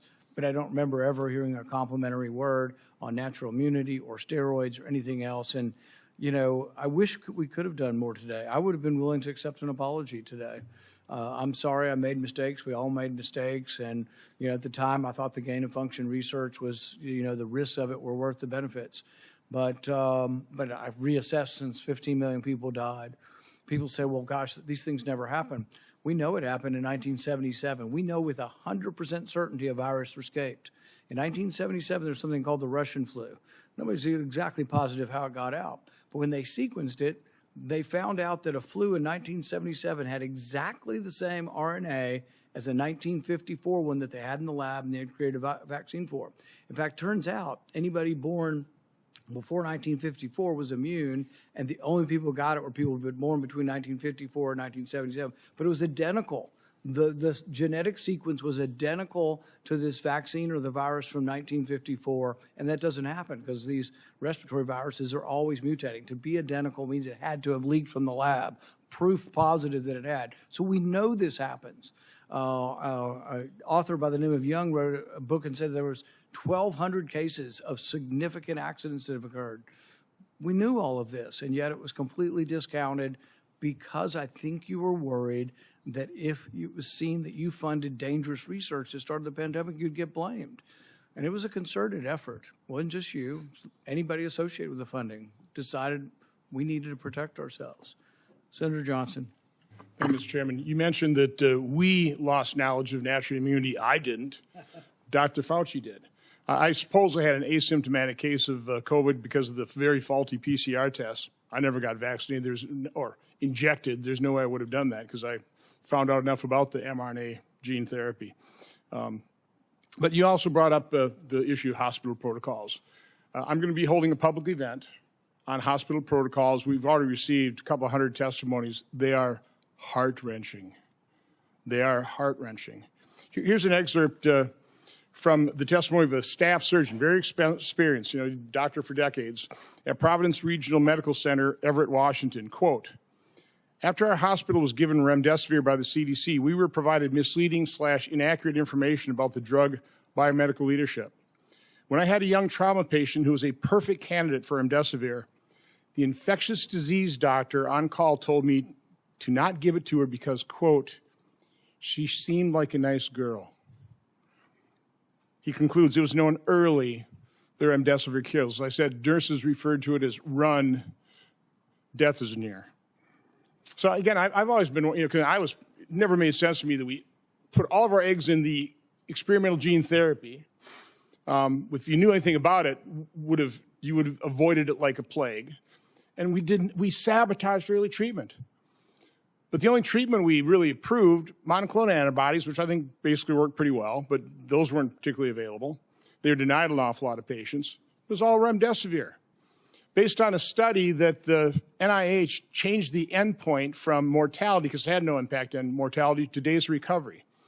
A drug that the WHO recommended against its use in COVID in November of 2020, but a drug that cost over $3,000 for a course of treatment, versus things like ivermectin, hydroxychloroquine, who even Dr. Fauci, I should have got that one out because I want to take this time to end things in the record, said that, we need to have a very tight protocol on remdesivir because it's unknown, but hydroxychloroquine, that's approved, some side effects, but we have a long history of it. Let's put up my latest chart. Again, I was tracking adverse events on the experimental injection, but I use this chart as a comparison. So you've got ivermectin, hydroxychloroquine. These are average, again, Avayers doesn't improve causation, but there's correlation. It's there for safety signals. So ivermectin, over 30 years of FDA reports, 17 deaths per year. Hydroxychloroquine, over 38 years of reporting, 142 deaths per year. Remdesivir, over 5.5 years, 546 deaths per year. The COVID injection, almost 7,000 deaths per year. Which is safest? What did the FDA freak us out about ivermectin, hydroxychloroquine, when they turned a complete blind's eye toward the injection's injury? So I want to enter the quote from the surgeon. By the way, here's the answer. Cheryl Atkinson in an interview said that when it comes to money, we check financial ties among experts on the government panel devising coronavirus treatment guidelines, which had the effect of dialing back hydroxychloroquine use and giving an edge to remdesivir. We found the 11 members reporting links to a drug company. 9 of them named relationships to remdesivir's maker, Gilead. 7 more, including 2 of the committee leaders, have ties to Gilead beyond the 11 months they had to disclose. 2 were on Gilead's advisory board. Others were paid consultants who received research support and honoraria. By the way, within the study, I think one of the study participants was an employee of Gilead. A bunch also had conflicts with Gilead. So, I wonder why. There are conflicts of interest. Gilead made billions of dollars off of remdesivir and people died. In terms of ignoring safety signals, you can probably put that down now. This has come to light. This is Dr. Drew Weissman, who got the Nobel Prize for the mRNA platform. He wrote to Dr. Fauci on February 8th of 2020. Tony, I wanted to alert you to some new data we generated with our mRNA LNP vaccine. Now, it was a higher fold dose, but that mRNA LNP go to the placenta and fetus, measured by translation of the mRNA and cause of immune response in the amniotic fluid. So that same day, Dr. Fauci responds, it'd be interesting to see what human dose levels given intermuscular do. So about a month later, Dr. Weissman replies, he said, we still have some concerns over the data after they tested it at IM. Now, again, there's more documentation in terms of the FDA blew it off. It's like, don't worry about that. That was the whole thing. That's what Peter Marks did when he was shown that his algorithm was going to mask safety signals. The last thing I want to enter in the record here is, and I want to make the point, why is this important? That they buried the treatment of severely injection injured. The fact that we haven't acknowledged these injection injuries, these people can't get treatment. They're being gaslit by their doctors. So it's all in your head. The rate of the injection injured of suicides is increasing because they've given up hope, because our medical establishment and federal health agencies completely failed them, failing to acknowledge it. So again, Dr. Nath was diagnosing and treating injection injured in March of 2021. This concerned people. So you got Dr. Walter Koroshitz, writes Dr. Fauci. One of the points he made, there's been a steady, slow stream of reports to me of post-vaccination neurological conditions. Dr. Nath has been collecting a bunch. He has reports sent out to publish. Well, that alarmed everybody. Boy, you can't let the public know what's actually happening. You can't actually let the public know what the science is showing. So on April 29th, a email from Francis Collins, head of NIH, to Dr. Koroshitz, says, I find this approach troubling and will have the main consequence of feeding vaccine hesitancy and social media overreaction. Then Dr. Lawrence Tabak writes to Francis Collins, I don't understand why Walter does not shut this thing down. Why don't you shut down Dr. Nath, who's actually treating injection injured? Why? Because of vaccine hesitancy. And because we haven't acknowledged that, and the reason I've been advocating for this is because I know the injection injured. I know people who lost loved ones within days of the injection. And we've turned our backs on them. They deserve acknowledgement. They deserve to be heard, seen, and believed so they can get treatment. I also know the doctors whose careers were destroyed because you denigrated things like ivermectin and denied ivermectin to people in hospitals who got their kidneys knocked out by the remdesivir but got put on ventilators, never got to hug their loved ones goodbye because of those hospital protocols. That's what your science did to people. So, Dr. Fauci, my only question is, based on your lack of testimony here today, based quite honestly on our investigation into the cover-up of safety signals and injection injuries, we have issued letters to a number of former FDA officials to come in for transcribed interviews. You will be getting a letter today asking for a volunteer transcribed interview. So I'd be asking, will you comply or will I have to subpoena you? On the advice of counsel, I respectfully decline to answer based upon my rights under the Fifth Amendment to the Constitution. Expecting a subpoena. Thank you. Senator Scott. Dr. Fauci, did you personally receive any royalty payments connected to COVID-related intellectual property? On the advice of counsel, I respectfully decline to answer based upon my rights under the Fifth Amendment to the Constitution. Given that NIH receives royalty payments from certain pharmaceutical companies, why would any American believe these financial ties did not influence decisions about which treatments were promoted or restricted? On the advice of counsel, I respectfully decline to answer based upon my rights under the Fifth Amendment to the Constitution. Why doesn't NIAID publicly disclose these payments?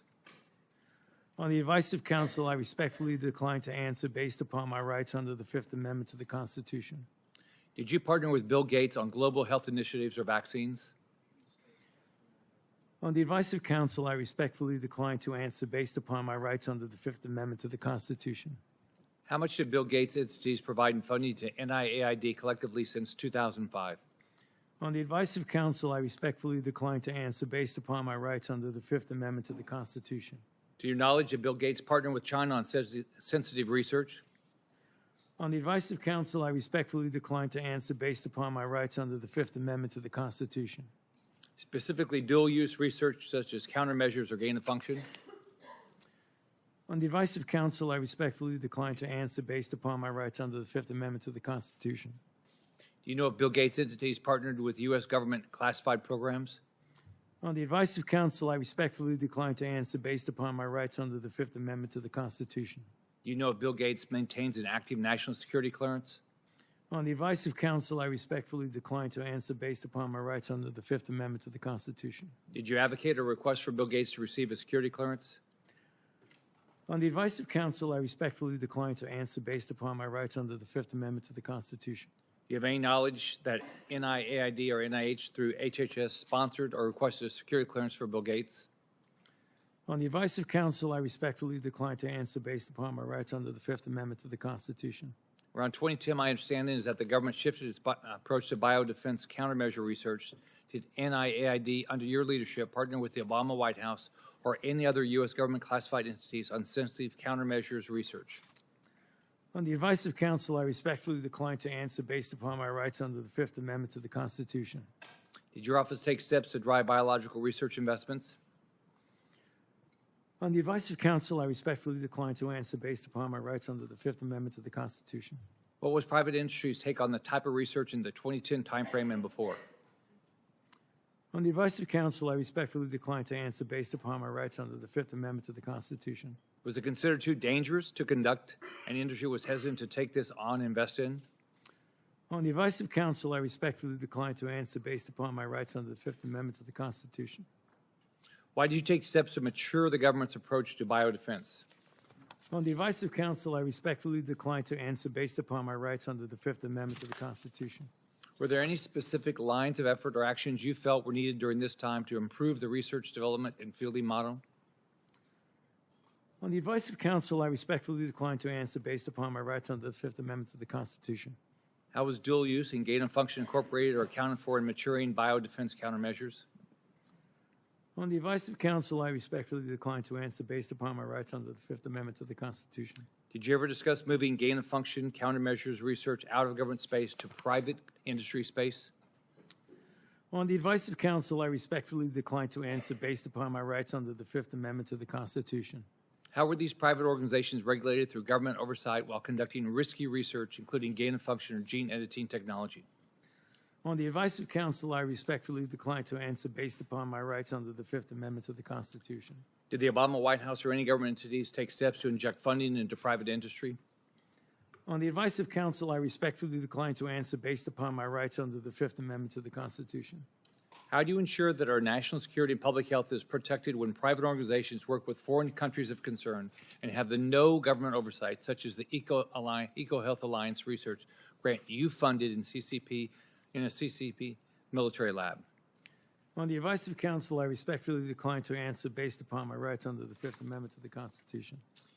Given the culture of the pay to play at NIAID, did you or anyone acting on your behalf make any payment or enter any arrangement in any way or fashion to secure influence the broad pardon you received from President Biden?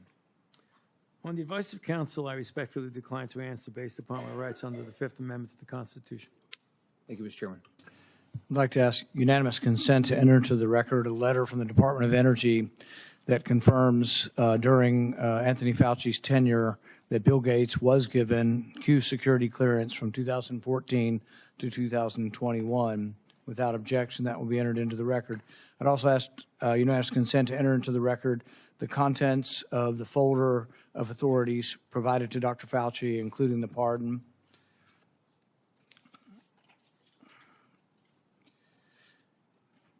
Let's be clear today, what we've seen.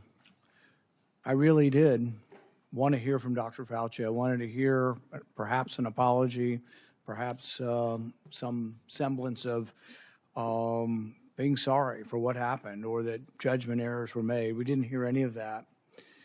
But he was subpoenaed here to testify, refused to answer any questions, even after being directed by the chair and being advised of the law requiring him to do so. He has cited a privilege that is unsupported because of his blanket pardon and because he waived the privilege by testifying at the start. I'm going to give you one more opportunity to comply with the law, limited to the period of your pardon. At any point between January 1st, 2014 and January 19th, 2025, did you destroy any federal record or tell anyone else to?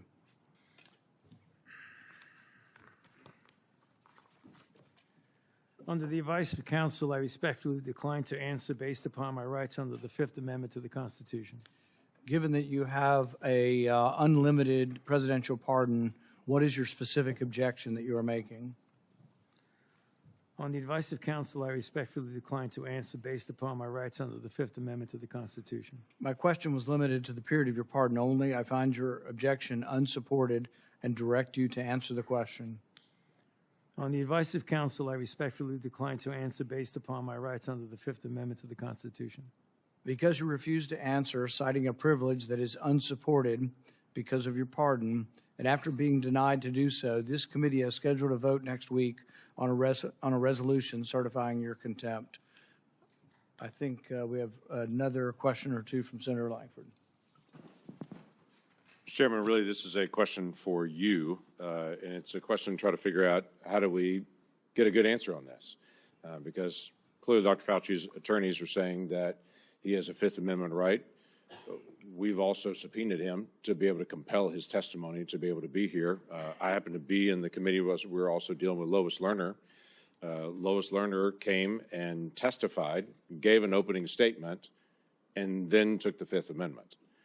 The committee then held her in contempt for that, saying you can't do both. You can't both testify and say I'm not going to answer questions. So the parliamentary question that I think we've got to be able to deal with is this consistent with Lois Lerner? What she also did when she came before Congress, gave an opening statement, testimony, so made a statement, and then refused to answer questions. Are we dealing with the same issue here where someone is you can't make a statement and say I'm not going to make statements at the same time? I think it's a very good question. I think that's something all of us will examine over the next week. We're going to have a vote next week on contempt. I think there's another legal question that the courts may have to decide upon, and that is whether or not a presidential pardon that offers you complete immunity, that you can still claim that you need protection from immunity when you've been protected. Because Dr. Fauci isn't liable for anything as long as he tells the truth. Even if he admits that he destroyed records on a routine basis. His assistant said she destroyed a ton of emails. I think it was a routine thing. I think he destroyed throughout his career there are probably thousands of emails. Even if he did that, as long as he answered truthfully, yes, I did. I didn't think that was important. I made a mistake. He can't be prosecuted for it. Many of the things are outside the statute of limitations as well. All he had to do today, if he wanted to testify, was be honest. As long as he was honest, even about committing a crime, he would have no jeopardy. But I think the pardon has given him more immunity than most people would ever get. Like if you offer a witness immunity in exchange for testimony, he has blanket immunity. The president gave him blanket immunity for virtually anything he could have possibly done, while at NIH. So I think we all have to individually answer this question. We welcome you to be part of helping us figure out the question, but there will be a vote, at least right now, there will be planned to be a vote next week on contempt. Okay. Thank you, Mr. Chairman. Today will be the capstone to Anthony Fauci's 40 years of abuse of power at NIH. In the end, must imagine Fauci believes he got away with it. But still, late at night, even the guilty must become anxious, rerunning the scenarios through his mind, wondering, latching on to lingering doubts, and worrying. Did his actions lead to the largest man-made plague in human history? Are the millions dead the result of his experiments or experiments that he approved that increased the pathogenicity of deadly viruses? History will judge, but the facts, as we now know them, paint a sordid tale of dishonesty, misjudgment, and ultimately the hubris, the likes of which the world has rarely seen. If everyone will remain seated for a few minutes, we're going to let Dr. Fauci exit. Thank you.